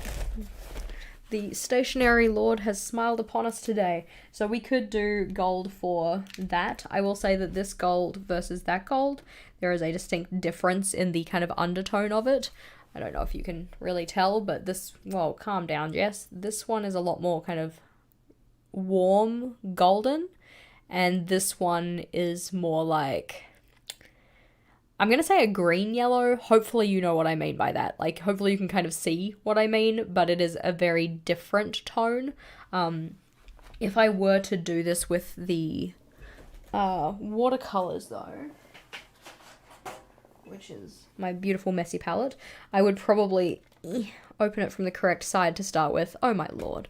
I'd probably pick the red gold rather than like the yellow kind of golds. This one's a little bit warmer in terms of its overall color. It also looks... I must have left a lot of water on there the last time I used it. Yeah, the sticker is kind of more like a bronzy kind of color. I mean, as bronzy as you can make a flat sticker look, because you can see that there's no like gilding on this at all, but this color palette in particular I'm pretty happy with. I think it looks pretty good. It looks maybe a little bit better in person than it does on camera, but hopefully you can kind of see where the color matching is. Yeah, this one's possibly a little bit too pink. We could probably do a better job, but this video is just to show you the process, so we're moving on. So color swatches, super useful, especially the ones done by color, because you can see it a little bit easier. And then when it comes to picking out those other supplies, you might want to consider what else would possibly work. So for instance, I have, let's see, because I love dot markers, I'm a little bit obsessed. I have a pink one, I've got a green one. This is like a neon green, so we're just going to ignore him. We've got a pale minty kind of color, so that would possibly work. We could also, at this point, you could bring in another color if you want to. I typically like to keep them in the same family though. Let's say we've got like a rose kind of color that we could possibly bring in. If you're doing tea, you know, considering this is a tea theme, you could use a soft brown if you wanted to.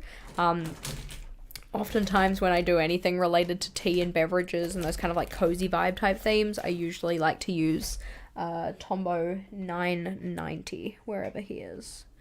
This one, which you don't have to build into your palette, but it can be nice to have like a softer, more neutral tone for if you want to do like every second line highlighted or something like that.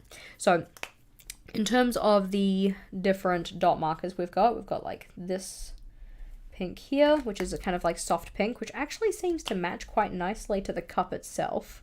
So that would be a decent contender.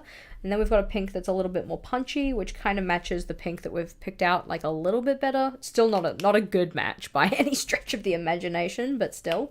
And then we've got the soft mint color and matching it with a green.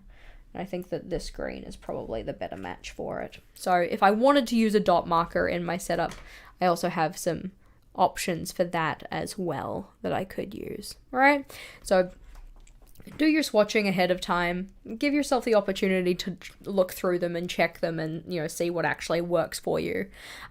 Yeah, 100%. I use the 990 so often. I love that one. It's just a really nice pale brown. You know how some pale browns end up looking dirty, which is kind of funny to say because like brown, dirt, anyways. They look a little bit murky. This one is like a nice, just a good color. Anywho, so putting those to the side, hopefully you kind of get the general idea.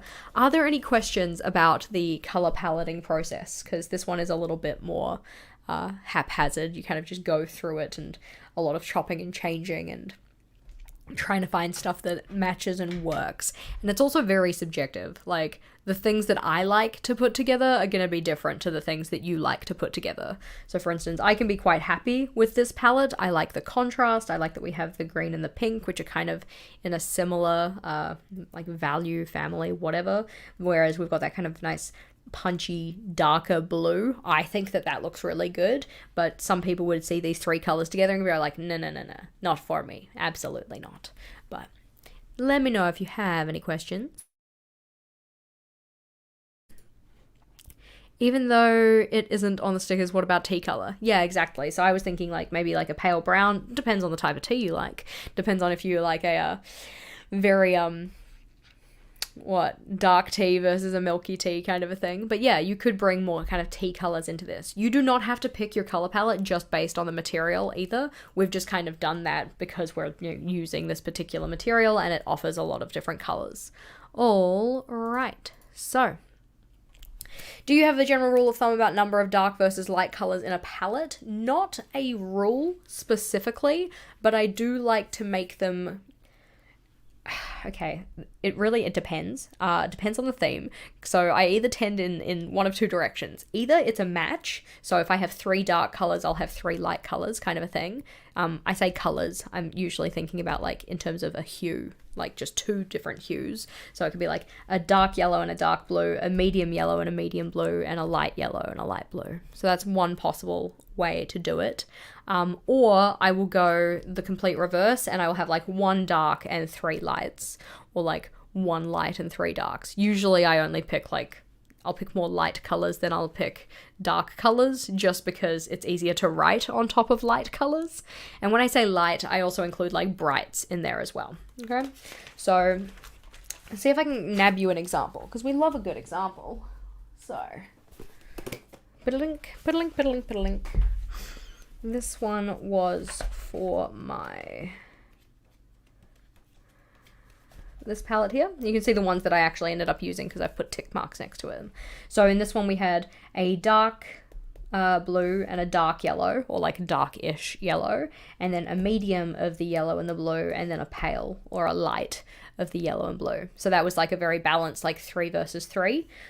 Whereas something like this guy, which is pretty much the same, except it's like 3 different hues, because we've got the blue and the purple and the green. So 3 darks, 1, 2, 3, and 3 brights, 1, 2, 3. Whereas if we go to this one, realistically I had 2 bright colors, and you can kind of consider it as being 1 dark for anywhere I used black. So black is kind of part of the color palette only because I used like this dark washi to kind of like give it a little bit of a punch, give it a little bit of contrast. I love contrast. So we've got the bright pink, the bright orange, and then the very dark black, which is kind of nice. So yeah, it really depends. It's either usually a match or it's like 1 versus some.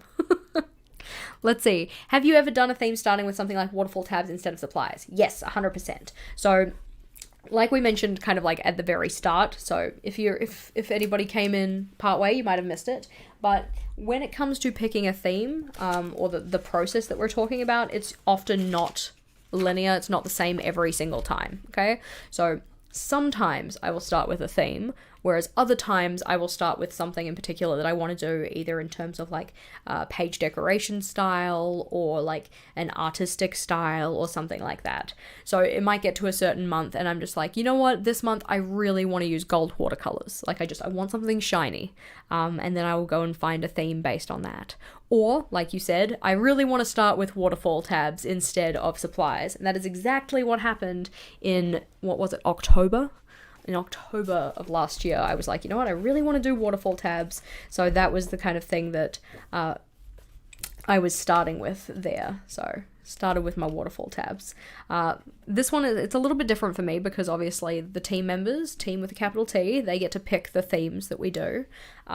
So when I went to think about the themes that I was putting forward for them, knowing that I wanted to do waterfall tabs, I offered up ideas that I knew I could do with waterfall tabs, you know? So that was kind of something that I was considering with that one. Alrighty, another question. Where do you get your stickers? So these ones that we're playing with today, plonk, there goes the door. Vogel just went into his office. But these ones in particular are from the washi tape shop. So that's really where I get the majority of my stickers. I don't have a lot of sticker sheets. But having said that, I do have a very large collection of sticker sheets from Kayla of Planning with Kay, because I use them in Vogel's journal. The nice part about her stickers is that they are made with like bullet journaling in mind. I prefer, if I'm going to use stickers, I like them all to be like in the same kind of theme, with the same kind of like artistic style. And of course, because Kayla made all of these, they are all in the same artistic style, and they're all part of a monthly kit or pack, so they all go together, which is very nice. They're great stickers. So we've got them all laid out for Vogel's journal. You can see where I got the whale idea from, like when we mentioned whales before. Vogel's journal theme for February is whales.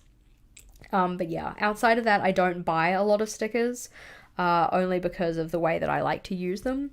But places that, like, if I were to go on a little sticker hunt, and if I were to go sticker shopping, I probably would go somewhere like, the Coffee Monster Co. I love Helen's stickers. I think they are so flippin' cute. I'm just like, I don't need them though, because that's not how I do my planning, but they're gorgeous. Otherwise, I would probably want to buy like bundles and sets. I very much love the washi tape stickers because they come on a roll, so the washi tape shop is great. But yeah, alrighty, let's see. Scrolling down. Ooh, yay, member for 4 months. Exciting. Alrighty. Yeah, distraction counter +1. It's okay. I think we're on at least 5 now, right? So favorite pens for highlighting every second line. Okay, so this one is very much related to the kind of whatchamacallit, like page structure type thing, okay? So when it comes to actually like structuring out your page and picking out the way that you want to set it up, so we're just going to talk about it early. I'm not mad. When it comes to doing the every second line highlight, my personal preference is always to go with something pale. Okay, we're going to start with that as the kind of like criteria for picking. I always like something pale because 1, if I cock it up, it means that it's less noticeable. And 2, I don't want it to distract from my writing, okay? The main purpose of doing this is to fill in white space so that the layout looks more full, because I prefer layouts that are a little more full, but you can also use it for like kind of accessibility type things. So in terms of like, reading across a line where the date is over here and I'm writing over here, if I do every second line highlighted, it means that I can actually see where I'm writing, which is really useful. So when it comes to picking those colors, I want something light. So my personal preference, I also like to use Tombos for it. So, are we surprised? No, Jess is like a Tombow fangirl. But I usually like to go with 990 is a great color. All right, we're going to write these down because why not? So get out our little bookie book. So second line highlights in our beautiful messy writing. We like 990, which is a brown color. It's very nice. I like 491 for a blue. I like possibly 620 for a purple, but that's like a maybe, okay? Because it feels a little bit more punchy. For a pink, I would possibly... No, we're going to leave pink because pink's hard. For a green, I even think that this green is too much. So I would probably be more inclined to go with a calligraph instead. But the problem is you can't really buy calligraphs by themselves anymore. I know that I've used marsh green previously, and I really liked that. I effectively ran out of marsh green. Wah wah. So green, we're going to say possibly not a Tombow, possibly a different type of brush marker that's a little bit paler, because I even find that to be a little bit too aggressive. Yellow, we can go with something like a 090 possibly, because that's like a nice pale color, or 020 is a nice one as well. I feel like as we go through, we should be swatching these. So 020 is like that kind of color. Like, I effectively want it to be so that you can barely see the thing, to be completely honest. Because then, as I said, if I stuff it up, it's a little bit harder to notice, which is nice. And where's my blue? The blue's over here somewhere. 491. And like we said before, this is cream colored paper, so it shows up a little bit differently, but you can see the level at which it actually shows up, right? Like barely, and that's what I like. I like it to barely show up. My 990 is good. In terms of grey, it depends on the layout itself for the grey. I'm going to put a pink here. Oi, run away. Pink goes here. So grey, I will either do N89, which is a beautiful warm grey, and then for the like cool greys, it would be an N95. It depends on the other kind of decorative elements though, because sometimes a warm grey works and sometimes a cool grey works better. So warm grey and cool grey. I feel like you're running out, friend, but similar idea. In terms of the pink, so I saw the mention before of 800. 800 is like almost too pale, like, to be honest. To the extent where oftentimes I have to go over it multiple times because it is so bloody pale. Like you can't even see it. Can you see that? No, it doesn't exist. Like, there we go. We can barely see it. It does show up a little bit better on what's this? Actual dot grid paper, like the Archer and Olive paper, but it is still very, very light. Purple we said was somewhere. Where have I put it? Again, my pens are all over my desk. This one is just, I think, a little bit more punchy though. Or at least it shows up more punchy. That's the thing. If you use something that's a little bit more vibrant and you go a little bit cattywampus, yeah, I love this. 800 and the blender are the same. Yeah, I know, right? Like, I don't know. Can we see this? Can we see the actual color here? Barely. You can barely see it, which again is good. So if you go cattywampus, then you're not really gonna notice. But yeah. In terms of the green, I'm gonna say 243, but it's not really my preference. I'll do little squiggles because I find it to be a little bit too saturated for my liking. See how that one just shows up a lot more? I mean, maybe you don't, but in my eyes, for where I'm sitting, that shows up. The purple and the green show up a lot more. Which means that, yeah, it goes cattywampus. It's very noticeable. Anywho, putting that to the side because we're going back to what we're supposed to be talking about. How long am I going to be live for? That's a great question. At least another 20 minutes, but probably more. It depends on how long it takes me to explain things. So, bringing back my little book. Also, I feel like it's been a second. Tink. Yeah. Apologies if I missed any questions. They might be a little bit further back, so I might have missed them. All right. So I've saved a couple questions in my starred section so that we can keep going on with our other bits and pieces, but I'll come back to your questions in a second. We love questions. So once we have done our color palette picking, like by this point you've probably decided on the majority of your theme elements. Like we said, in terms of your theme, you want to pick out like your doodles and decorations, you want to pick out your color palette, you want to pick out your lettering and fonts. For lettering and fonts, there's not like heaps to say, but we can talk about it. Okay, so lettering and fonts. So, do you want to use multiple fonts is probably the biggest one. Typically speaking, when I do my bullet journaling, I do use multiple lettering styles within 1 month, but I do also try to limit them. Okay, so multiple styles. And in terms of that, we have things like your bulk writing, so, just the body of text, like when you're writing in your task list and stuff like that, like what kind of lettering style are you using there? Bulk writing.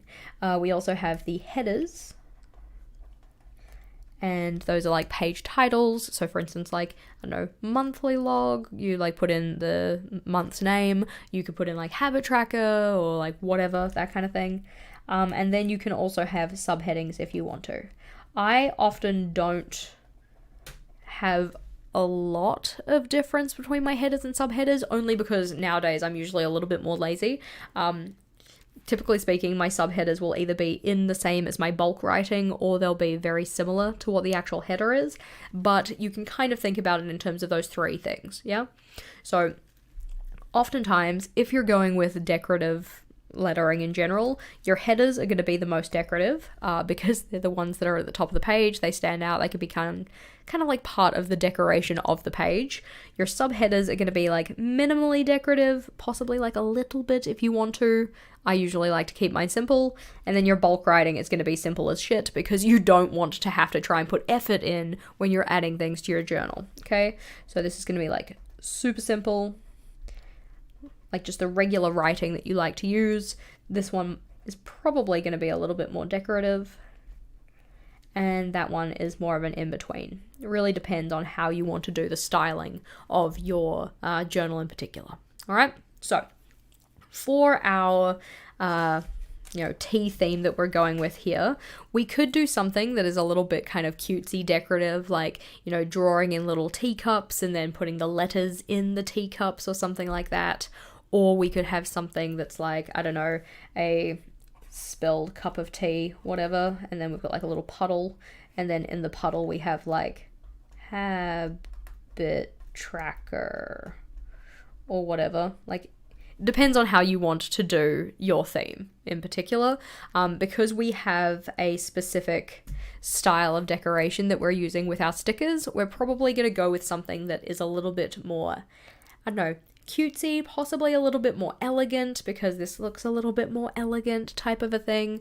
You want to try and make it so that whatever style of lettering you use kind of complements or goes along with the style of decoration that you're using. So if you're using very kind of like cartoony, cutesy kind of cups, then you probably want a kind of cartoony, cutesy kind of lettering style. My go-to lettering styles oftentimes are just like a nice cursive.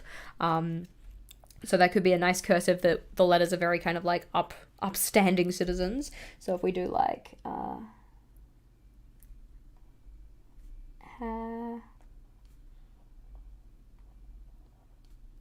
habits. See how all of the letters stand up very nice and straight? Kind of a thing, all right? So that could be one possibility, do something that's just like a simple kind of cursive type thing, or we could do something that's a little bit more kind of like modern calligraphy stylized. We could go with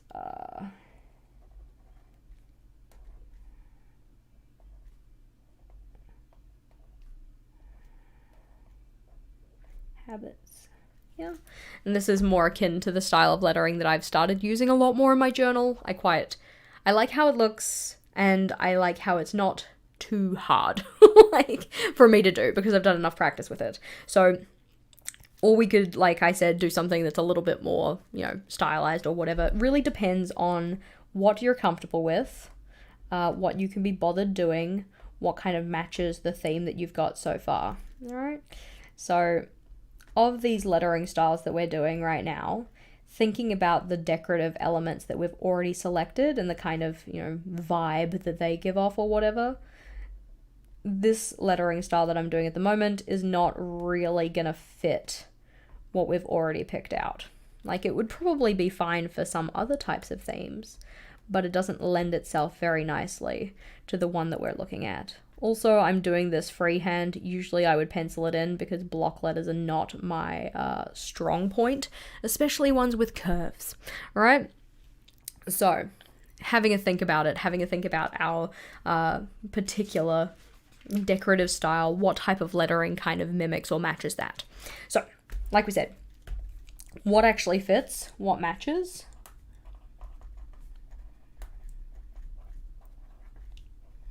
Can we use the lettering as an additive thing to the decoration?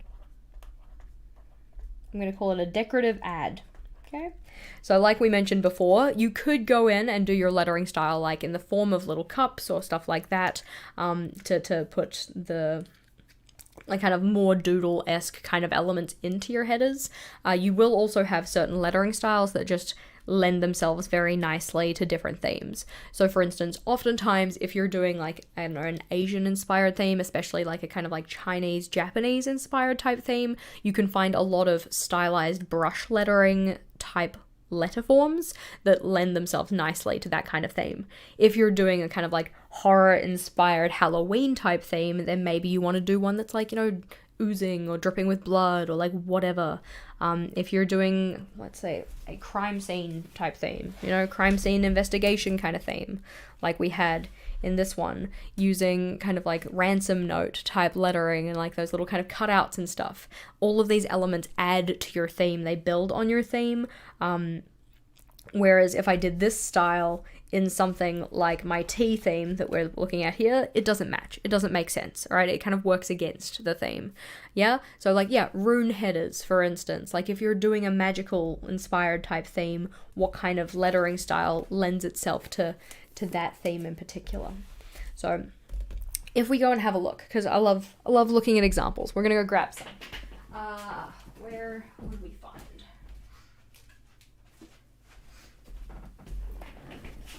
So this cheeky boy is my B5 journal from 2022. Let's see. This lettering style was very simple. It's just like all caps in rainbow, but because rainbow, or like simple rainbow and black and white was part of the theme, we used the color palette of the letters to add into the theme, okay? Whereas something like this, where we're doing pandas, so I'm thinking, you know, pandas mainly found in Asia, all right? So we have like that kind of stylized Asian brush lettering type lettering style. Also good to note, I did not write this out myself. I used a computer. You know why? Because I couldn't be bothered trying to spend the time to get the letter forms exactly how I wanted them. If you find a lettering style that you really super like, but you can't recreate it yourself, just type them up on your computer, print them out, and stick them in. Easy theming. Love that. Okay, so this was one where I picked the lettering style based on the theme itself. Little interesting looking panda boy there. Nice green pen for my lines. This one in particular wasn't so much related to the theme, but more so just to bringing in more of the color palette. So the theme for June in this year was Love is Love Potions, so a whole bunch of that, but you can see that we did different lettering styles for different parts. So we have the header lettering, which is that kind of like fake calligraphy with the tricolors of the bisexual pride flag. We have the subtitles, or like the subheading lettering, which is the ones that have the little serifs on the end of them. Doing serif lettering is a very easy way to add some decoration, because you literally just take your regular all caps, habits, and then you add little lines on the end of it. And it just makes it look a little bit more decorative. It's nice and easy. Habits. Done. Nice and easy. Okay. And then we have the bulk lettering, which is just like my regular handwriting. Okay. So 3 separate themes. Nice and easy. 3 separate lettering styles, I should say. Okay. Whereas in this one, we used the lettering style to bring in more of the theme elements by making them kind of in that same kind of colored in style as the watermelon that was for the theme. So these are the kind of things that you can kind of think about in order to bring more of your theme into your lettering. Okay, it doesn't necessarily have to just be like, oh, you know, here's my regular handwriting. It can be. I mean, again, you want to make sure that you're picking things that you have the time, effort, and energy to do. But this was just one way that I could bring more of the theme into the pages that I was setting up. Okay. And then the last theme in this one was just very boring simple. So the header styles that I used in this was literally a stripe of color and then my regular all caps. Okay, so putting this to the side, a couple different ways to think about how to pick your lettering. Okay, so what matches your theme? Are you gonna do any kind of decoration adding to your theme by using your lettering style? What do you have the time, effort, or energy to expend on? All right, because if you pick something that's going to be like too much of a hassle to do on a everyday, regular, whatever else basis, you're not going to be super inclined to keep up with it. Okay, I'm not trying to deter you from doing things that are decorative, because I know I love decoration, but when it comes to the everyday type stuff that you're doing in your journal, let's try and make it easy so that we can keep up with it. Love that for us. All right, so once we've decided on our lettering style, by this point, in theory, we have picked our lettering style. We've found one that works for the theme that we're going with, that either like adds to the theme or it might just be a nice accompaniment.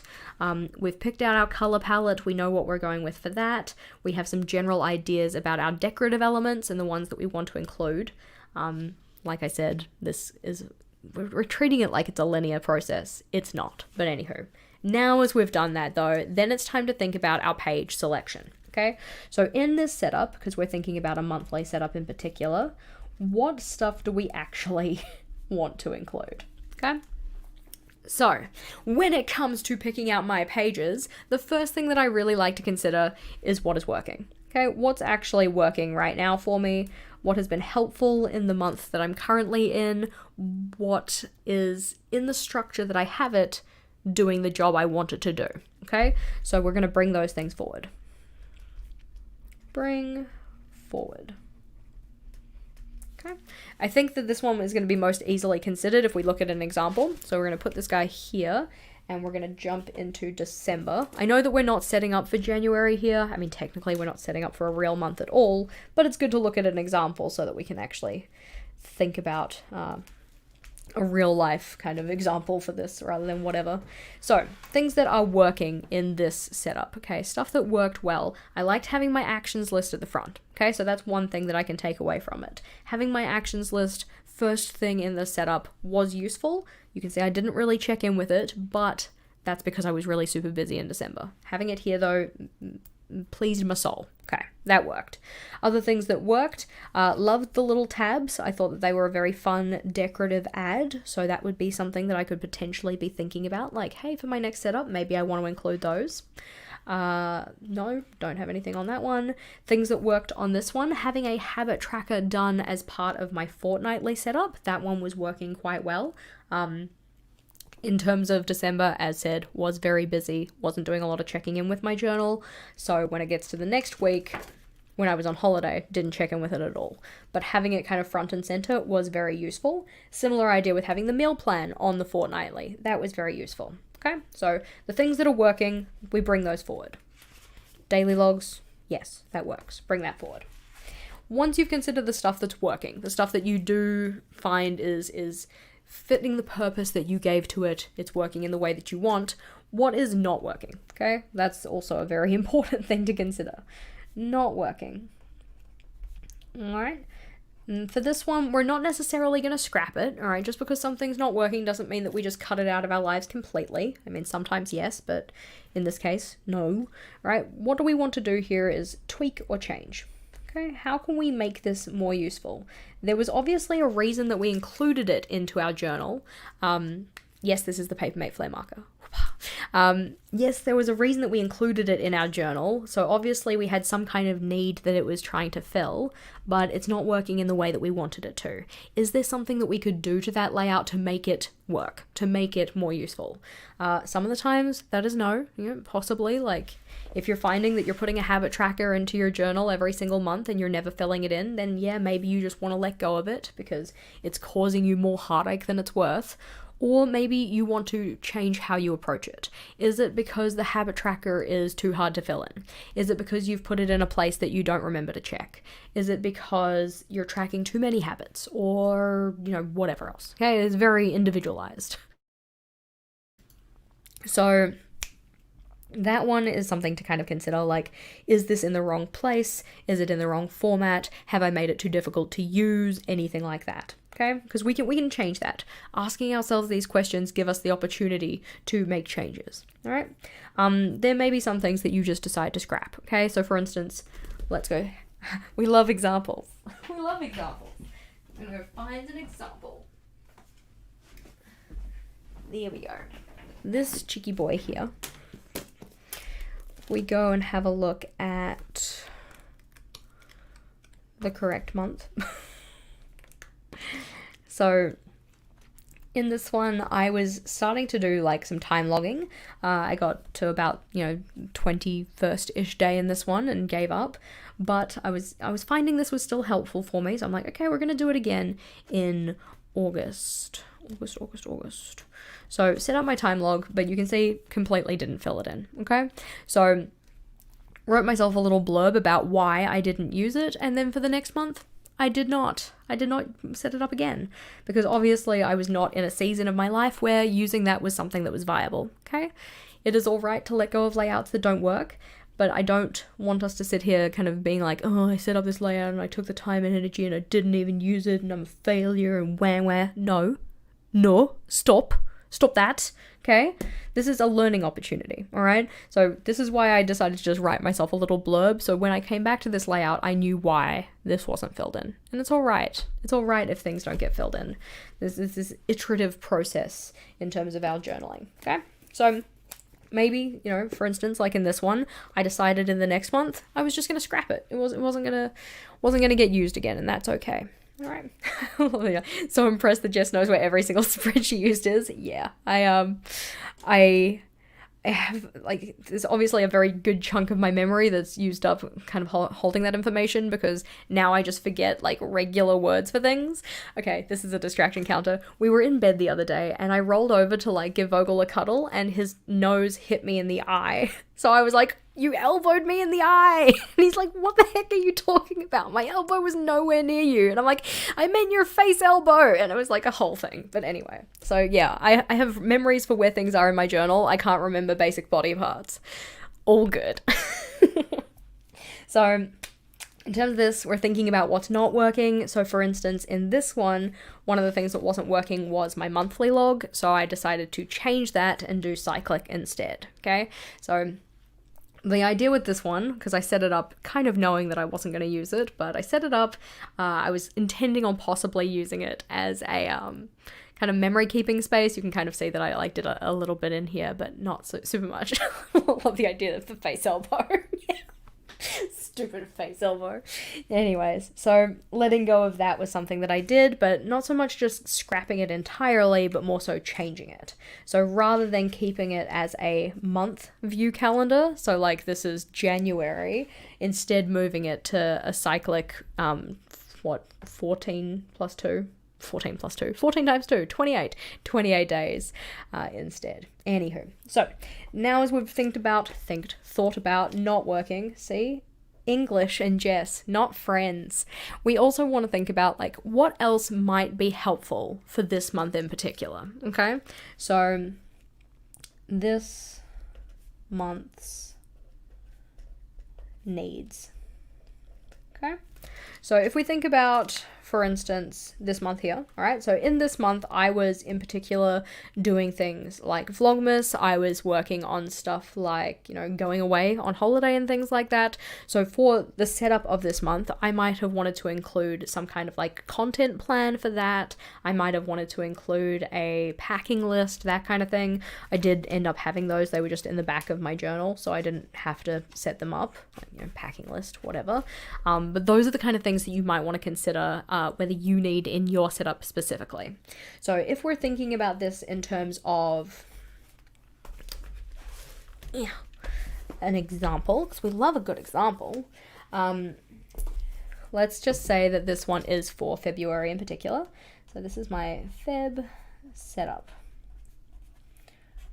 Okay, so the stuff that we decided was working was having the habits on, I'm just going to write weekly, even though mine's kind of fortnightly.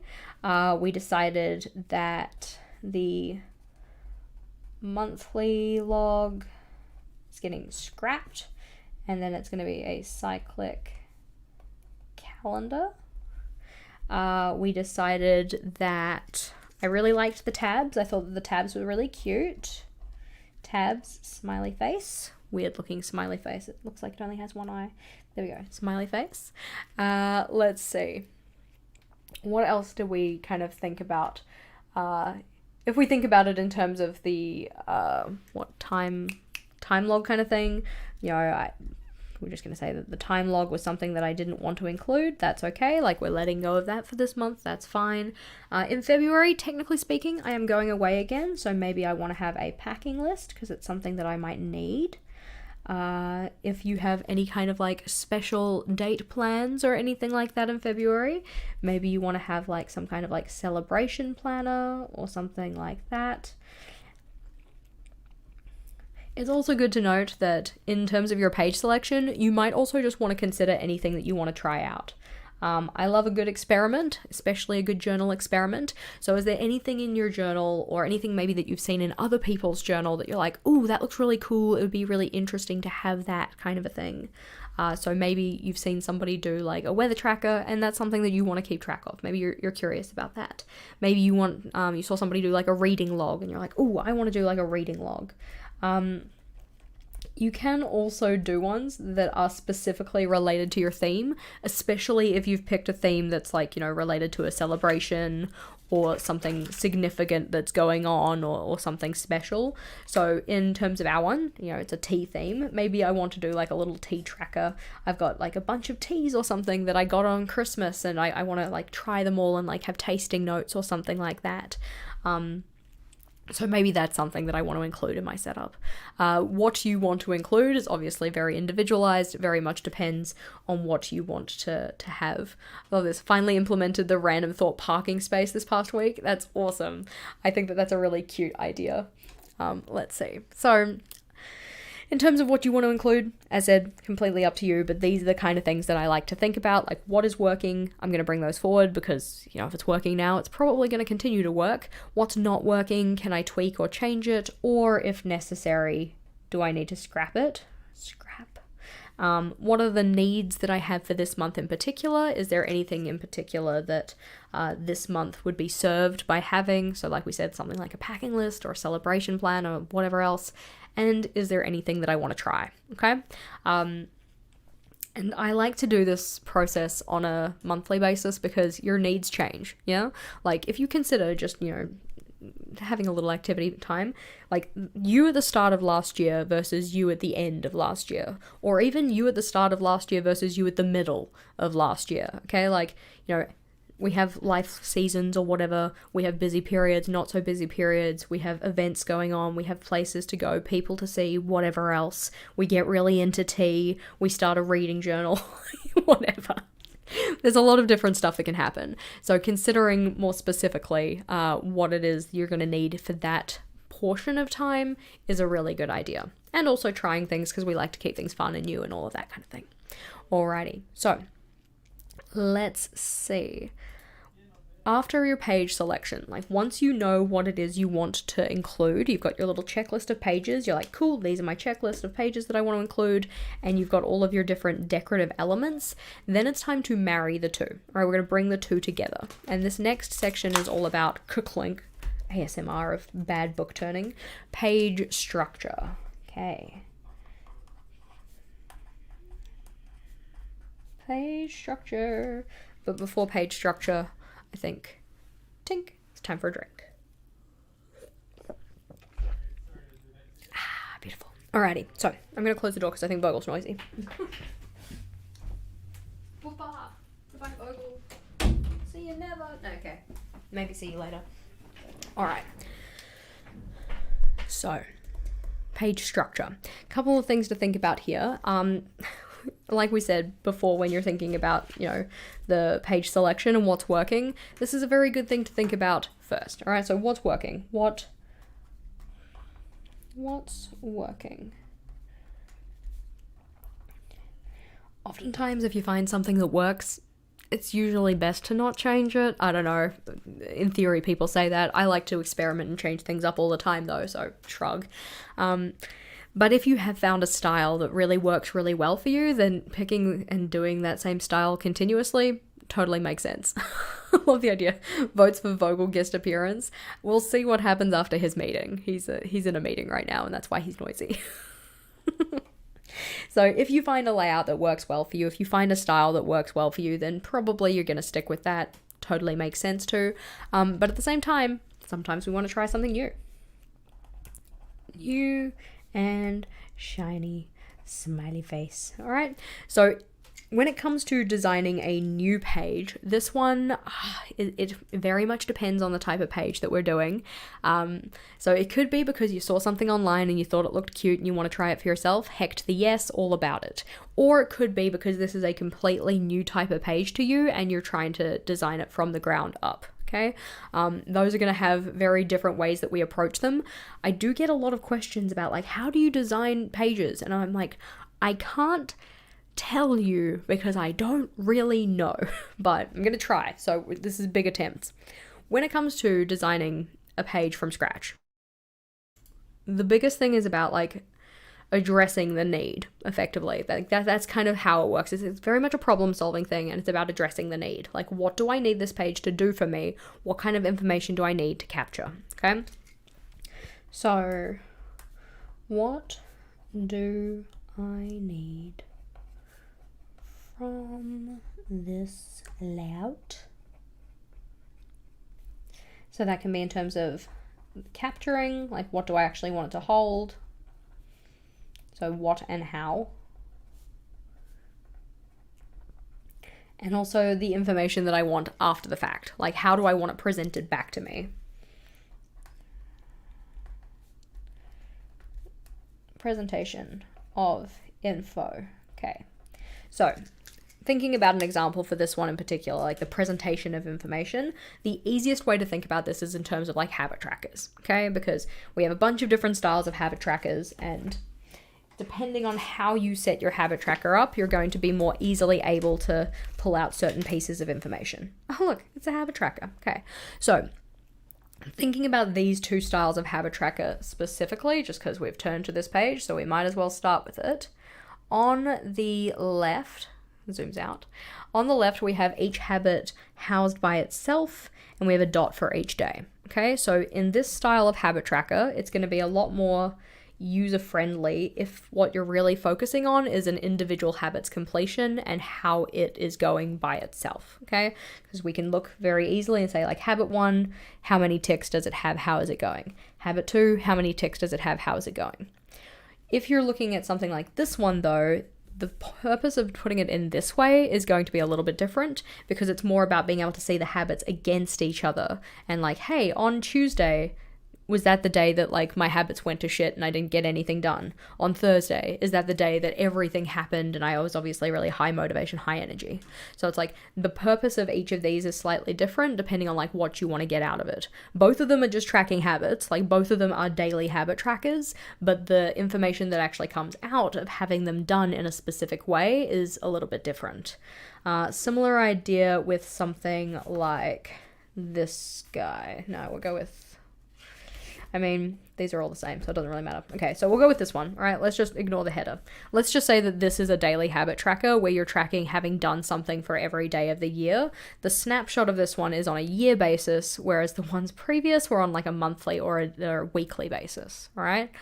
So again, they're all still just tracking a daily habit, but it really depends on what your purpose is as to which one you'd end up going for. Like, this one is going to show me the kind of trends across an entire year, in particular arranged so that then you can very easily see like all of the Fridays in a column, all of the Thursdays in a column. So if you're looking for either like annual patterns or even monthly patterns, actually even weekly patterns, this one would be really good because you can start to see very easily like, hey, Wednesday is the day that I consistently fall off with things. But it's still going to track the same information, just present it differently, okay? So this is why it's hard to explain, you know? So when it comes to thinking about designing a layout, what is it that I want to capture? Like, how do I want to capture that information? But more importantly, how do I want it presented back to me so that the information is actually useful, okay? Are there any questions about that? Because I know that one's a little bit trickier to explain and or understand. I find that the easiest way to kind of think about it is in terms of like a vertical daily habit tracker versus one with mini calendars, because the mini calendar ones are going to show you like trends across a week for the entire month versus this one, which is more like, you know, trends across a habit. But anywho, so putting that one to the side. Other things to consider in terms of your page structure, like how do you actually want to bring your decorative elements into it? So how to bring decoration into the layouts. Oftentimes the easiest way to bring decoration into the layouts is just by like putting them in corners, putting them in the headers, that kind of stuff. So if we think about it in terms of like some little thumbnail-y bits, 1, 2, 3, 4, there we go. So if this is your spread, we'll draw a couple of them to, you know, what do we say, 4? There we go, 4. There we go. A couple of little layouts here. 1, 2, 3, 4. This one's a little bit squashed into the corner, but you kind of get the idea. So what you can do is put them in the corners of a layout. So maybe like a little bit of decoration here, a little bit of decoration here, and a title page type deal. Or if you want to have maybe a vertical tracker of some description, so you've got like the days of the month along here and then the different stuff you're tracking. Maybe you just want to put some decoration into the corners of your header. Or you could, if this is just like a notes kind of block, space to write stuff in, put some decoration in the corner of this one, and then just like take your notes to the side. Depends on what type of layout in particular you're trying to put into that space. So corners are easy though. Corners are a nice way to do things. As we said though, you can also bake your decoration into functional elements as well. So this could be something like, you know, if you have a particular habit or mood that you're trying to track, or like, you know, that kind of thing. Mood trackers are the biggest ones when it comes to like baking the decoration in. We're going to put baked in decoration. Decoration. Okay. So this would be, for instance, taking an element, like a repeated element or design piece or whatever, and then just repeating it all over a page. So for us, that would be the teacups. I can't draw teacups quickly, so we're just going to draw a whole bunch of little U's, and now it looks like pictures of little udders, so we're going to add the teacup tops in so it doesn't look weird. Alrighty, there we go. Little teacups kind of a thing. Maybe we go and fill each of those teacups or color them in based on some kind of a key that we have. So like green is for the thing happened, pink is for the thing didn't happen, or something like that. So we've used the decorative pieces or the styling in the functionality of the layout. Typically speaking, I don't do this because I am lazy. Some people online do it super, super well though. And it does really depend on your theme. Like a teacup theme, like I say that teacups aren't that user-friendly to draw. Like there are simple ways to draw teacups. Like you just draw like, I don't know, a U kind of shape with a C kind of shape. Maybe make the bottom a little bit flatter so it doesn't look a little bit weird, that kind of thing. So you could repeatedly draw that all over a page. But some decorative elements that you might be including in your themes might be a little bit more labor intensive, so maybe drawing those repeatedly doesn't really help. Alrighty? Yeah, imagine the whales theme. I mean, if you can draw a koi fish, you can probably draw a whale. Isn't like a whale just like a kind of pointed face type thing and then a dorsal fin of some description? I don't know. This is going to look a lot more koi fish than it does look whale. And then is that a whale? Kind of. It's whale-ish. There we go. Whale-ish. It counts. It looks a little bit strange. But yeah. So theme dependent, you can bake in your decoration. That's a good possible way to do it. It kind of looks like a bit like a shark. It's not a shark though, because sharks have a second dorsal fin, don't they? They have 2 dorsal fins. Whale adjacent. I love that so much. It is whale adjacent. Anywho. So let's see. We also talked about the idea of like if there's it's Welsh. Yeah. It's Welsh. There's a shark and manta ray cross. See, again, guys, I'm not great at drawing ocean life. I really need a reference picture. But anywho. So we also talked about other parts of your page structure that you might want to consider. And these ones aren't specifically related to your theme, but they can be. It depends on how you execute them. So do you want things like tabs? Or do you want tip-ins? Or do you want, like we said, tabs / waterfall tabs, Dutch doors? Do you want to have second line highlights? What else? That's just says heights, but hopefully you get the idea. Like your imaginative new creature. Thank you, creature. Yes, it is a creature. I can't read. So there are other parts that go into like designing your page structure that aren't just theme related, and those ones are good to consider as well. As a general rule of thumb, my recommendation would be to figure out the space needed for the functional elements before you decide to put in your decoration. But it is, depends on how you want to approach it. It's just what I recommend. We have a question. I love a good question. What is a tip-in? So a tip-in is something that you stick into your journal. It's like a separate piece of paper, usually added to either like increase the amount of space that you have or like add additional information or something like that. One example of a tip-in would be this guy here is a tip-in piece of paper, but it's a tip-in calendar. So like is just stuck into the notebook and you can flip it out or flip it around, that kind of thing. We do have a video about tip-ins on the channel. This guy's another tip-in. This is a tip-in, like if we just zoom you out so you can actually see it. Oh my gosh. There you go. So this is a tip-in. It's a separate piece of paper that I've stuck in to the notebook to make a little kind of flap or Dutch door. That's another example. Well, close it properly so it doesn't make a mess, you menace. Gosh, she's so rude to her journal. Cannot take her anywhere. Another tip-in that I've used is something like my habit tracker from November. So I used a little tip-in to put my key on, so it was like hidden on the page. So it's just like sitting in there. But yeah, extra, love that. Extra flappy bits. That's exactly what a tip-in is. Let's see. Yeah, we do have a separate video that shows like a bunch of different examples and ways that you can use it. And we also have a video that explains like how you could make a tip-in, because there are a couple of different ways that you could approach that too. Yay. Alrighty, we do have a fair few questions that I've starred at various points. So let's see. Yanez asked like, how can you incorporate the high bar, low bar into the yearly calendar? I typically just do it based on like colors. Is the easiest way to do it. So if we grab this guy out, because he's got a yearly calendar. So if this is your yearly calendar, then you just like specify a color that represents a certain completion level of something. If we look at an example that's like a little bit more elaborate than just a high bar, low bar, but hopefully highlights the idea. I think it's in this journal. Might be in the other one. I get confused between my Scribbles That Matter journals.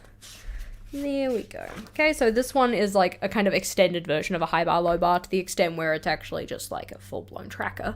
But in this one, different colors represented different amounts that I was spending. So if we think about it just in terms of like a 2-color scale, so it's like, did or didn't, or it could be like, spent but only within the rules versus spent outside of the rules. You could just color in different days. This one's set up more like a year in pixels rather than like a monthly calendar though. So hopefully that kind of makes sense. A monthly calendar, yearly calendar.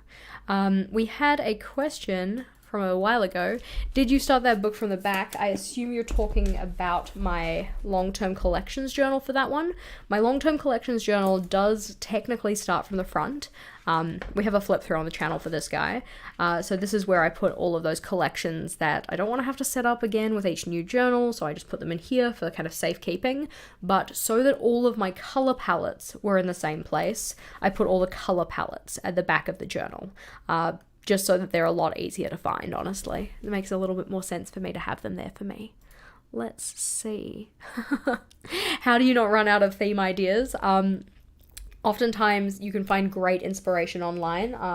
There are a bunch of people who offer a lot of like theme idea lists, but more so when I'm not trying to think of a theme is usually when the themes kind of jump out at me and I try and capture them on a layout like this one. So this is just a place to hold all of those ideas. So if I ever need inspiration, I'm not feeling super inspired, I can come to this layout and pick one out that has obviously sparked enough joy previously that I put it down on my list. Let's see. Do you usually do these kind of rough planning in your R&D journal or always just on a notepad? So previously I have used my R&D journal to do more kind of like planning for my personal journals. Like if I find you an example, this cheeky boy here, probably. So this one is one of my first Archer and Olive R&D journals. You can see that it is very well loved, to the extent where the back fell off of it, because I'm always nice to my journals. But in the back of this one, I did a lot of kind of like testing or planning for different themes that I was doing. So like this was like a May setup that I was trying out. This one was a June theme that I was trying out. This is me testing my October theme. So I'd like test bits and pieces in here before I'd actually go and like commit it into my journal. So October ended up looking like this, but this is me like practice versus reality kind of a thing. So I did used to do a little bit of practice in there, but over time it's more so morphed just into using these for my idea videos. So like this one was an idea video that was all about like physical health related ideas and different things that you could put in your journal related to that. Or this one was all about student related pages and stuff that you could put in for, you know, if you were a student either at school, like high school, or like university, or like whatever. This one was all about moving, and this one was all about grid spacing guides. So I've kind of slowly walked away from using these to plan out my own personal layouts, and more so started using them just for idea videos, only because for the most part I can usually plan a layout in my head fairly well, and if I can't, I'll come into my scribble book and just do it in this kind of a thing. Especially because today I knew that we were going to be taking a lot of notes down quite quickly, and I just wanted to feel very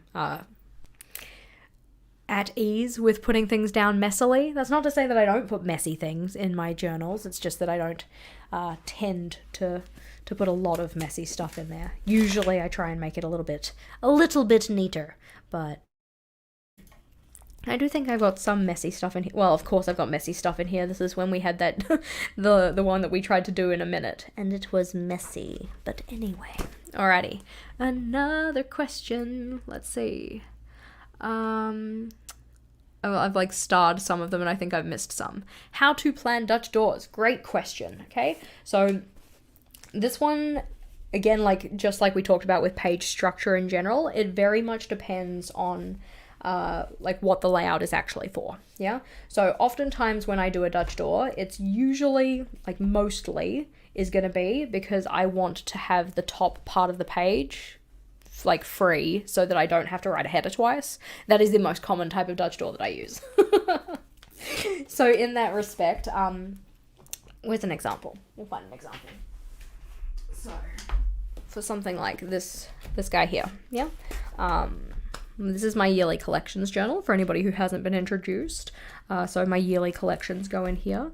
But this type of Dutch door where I've cut away the top of the page, so I only have to do the header in once, the main thing for planning this is figuring out how much space I need at the bottom before I cut away the top. So this one, as it says, is my 101 things list. So on each of these 4 pages, I need at least 25 things, 26 on the last one. So I needed to measure from the bottom of the page, like, okay, I need 25 spaces, plus a header row, plus another one to add a little bit of buffer. That's where I can cut the page. Let's see.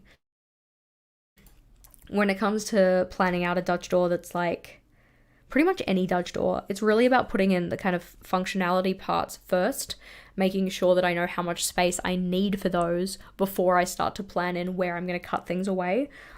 Usually I'll go into it with an idea of like what type of Dutch door I want first, because it makes a little bit more sense in my head. Like, oh yeah, going into this one, I know that all of these pages are related to each other. I want to put in a Dutch door so that I can like have these little tabs and whatever else.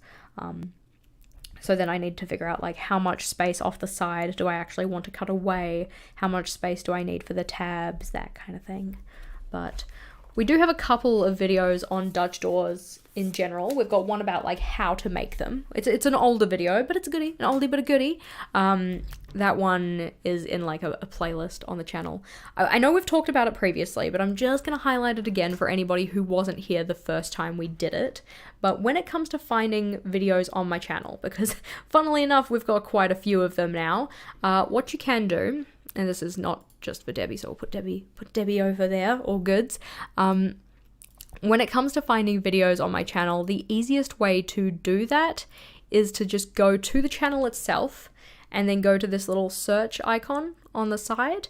I believe you can also do this on mobile, but you go to the little search icon and we'll type in Dutch door, and it'll bring up all of my Dutch door videos. So it's like Dutch door layout ideas, how do we actually make them, like weekly layout ideas, more layout ideas, waterfall tabs, because they're technically just Dutch doors. So it's like if you want anything about Dutch doors, that is the easiest way to go and find information about it on my channel.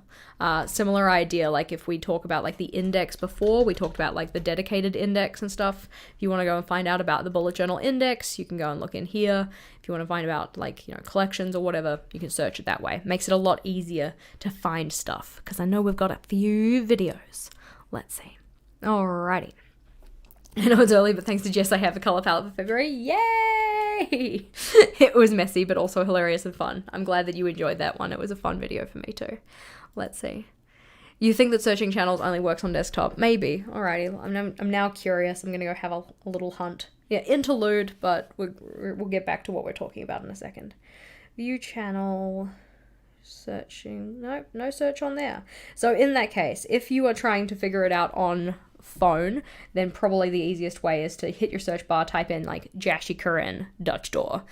You'll probably also find other people that come up too, but maybe that's the way to do it. Very unfortunate that they don't have that functionality on mobile. Just rude. Yeah, see, Karen's onto it. I just type in her name and then what I'm searching for. I probably have something for it, but sometimes I don't. So that is why we have the video suggestions space. So if you ever have anything you want to see from me, you can drop it down into that. Alrighty, so where's me list? Page structure. This is really the kind of like last major thing that I do before I actually go in and start planning things out. So the next stage, once you've kind of got your structure of stuff, once you know which layouts do I actually want to include, what elements do I want to bring into it, like for my put this in style. For my trackers, what kind of style of trackers do I want to use? Do I want to have like monthly calendars? Do I want it in a vertical style? Do I want something in a list view? Do I want something like with the Alistair method? Like anything like that? Throwing around all the buzzwords here. Once you've sorted that out, the next thing to do, sketch in your layouts. You don't have to. You really don't have to sketch it in, but this is like one of the most important steps for me, because if I skip this step, I always end up making mistakes that are dumb, ones that could have been avoided if I just penciled something in first. Now, when I say sketch in your layouts, I do not mean go and sketch in the whole damn thing. You can if you want to. It can be very, very nice, especially if you're just starting out, to have that kind of like pencil guideline for everything, because, you know, it just means that you're going to tackle it with a little bit more, certainty in where things are going. But I would at the very least sketch in like roughly where things are going. So this could be put in like little guidelines, for instance, like for your monthly calendar, just put in like little capped corners or something like that with a pencil to say like, oh, yep, this is where each of the dividing lines is supposed to go. This is where I need to like, change angles and make sure I don't like put something off to the side or like whatever. By putting in those little guidelines for yourself, you're much more likely to not make mistakes. That's not to say that we can't fix mistakes. Mistakes are truly, truly fixable, but this will just help yourself out a little bit. Similar idea with any decorative elements. If you're trying to, sketch things in or whatever, it can be very nice to have a pencil guideline there first, so that when you come in with the pen, you know exactly where you're putting your lines down. Okay, a little bit easy. Let's see. So, tips for bullet journaling mindset, how to make planning / tracking joyous. Good question. I think it's for me, okay, like speaking from on my behalf, when it comes to filling in my trackers and making my trackers satisfying to fill in, one, I want them to be satisfying to look at. Like as I fill them in, I want to effectively be building up something that looks good when I'm done. Two, also just making it like super low barrier for entry. So normally when I'm filling in a tracker, I don't want to be using more than like 2 pens maximum, ideally 1. Because having to find pens is not a joyous experience for me a lot of the time. So if we have we'll find an example. We love an example. There we go. Scoot my boot over here. This cheeky boy. So one of the trackers that is probably one of the most joyous to look at, for me at least, is this guy here, okay? So at a first glance, if you're not me, you look at this and you're like, wow, Jess did nothing. That's because I used an X to say when I did do something. I was like crossing it off, like, yes, you're finished. Having, you know, now thought about it a little more, it would have been much more satisfying to use a tick or a check mark. But it's that idea of don't break the chain kind of a thing. Motivation at this point was obviously very high to get things done, but coming back and looking at this, it's like, look at you go. You did such a good job. I am proud of you. So having something where it's like very full is obviously something that like sparks joy for me. Some people find that having this much stuff to track though is just anxiety inducing, all right? So maybe they would be more likely to use more width for each of their habits or something, take up a little bit more space for it so that they can still have the full layout, but they don't have to fill in quite as much stuff. So that's possibly something. But again, as I said, I'm pretty much only using two supplies here because of the dot marker. Makes it a little bit easier. Also, if you're filling things in with color, because color is a great way to make things satisfying, I find that I'm just, you know, more happy when things look, you know, nice and bright and good to look at. The way that the material is used to color it in can also kind of dictate my happiness factor with it. So if we have a look at this one, bring back our September from many moons ago. Yeah, rainbow. We love rainbow. So September's one. Ooh, we actually just went past it. All of the colored sections here just mean the same thing. All of the colors just mean that the thing actually got done, but I used every second line as the darker one and the other ones, the alternating lines, as the brighter color, because then as you fill it in, it starts to build up this pattern and it just looks very satisfying. Similar idea with the little steps tracker here. Like, the tracker itself is fun to look at because of the little like dumb rockets that I drew in, to the extent where I didn't even really care so much about how many steps I was getting. I really just cared about having the little rockets. I thought that they were cute. What you can also do is, if you want to use the filling in of your tracker to make you more inclined to do something, oftentimes I will use the better, quote, quote, better colors, or the colors I like more, for the better completion of something. So if we have a look at the tracker from before, this cheeky boy, wherever he is, scroll. Yes, you're scrolling in a notebook. Like, my favorite color is purple, so I made purple the best version of this. Like, I don't want to spend too much, so I'll put purple as the, like, you didn't spend money. Not to say I don't like pink, because I like all of these colors in general, but purple is the favorite, so to kind of encourage me to do more of the thing that I like, or rather, to encourage me to do more of the thing that I want to do, I would use a color that I like. Alrighty? Sounds good. Let's see for another question. This is great. Would you be willing to put these steps on a printout for the team? Yes, I will write that down. Make theme planning printout. And that will go into the resources library. Resources library. Gosh. Words, resources. I can read that again. It'll be fine. All right. Another question. We love a good question. Let's see. Alrighty. Somebody... Clush. I can't read that fast. Okay. I'm going to scroll back. I'm going to find this question. Alrighty. Once all you cut it to use like a ruler, can't find it, could you show it again? Yes. Okay. So I have a full video on grid guides. Where I think I talked about that ruler. Let's go see. Grid guide. Because that one was, I've technically got a couple on grid guides, if I'm honest. Because I like to talk about the same stuff on repeat. But there was one that I did about an A5 ruler in particular.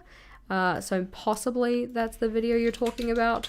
So this is the grid guide ruler. There you go. that in theory might be the video you're talking about. If it isn't that one specifically, then I do have another video that's I think linked in the description box of that one, which talks about grid spacing rulers in general. Maybe that will be helpful. We already did that one. Let's see. Do we have any more questions before I go have breakfast? Because I'm just a little bit hangry. just a little bit hangry. Just to recap the process, right? So to make sure that we've all got what we've been doing, okay? Picking up what I'm putting down and stuff.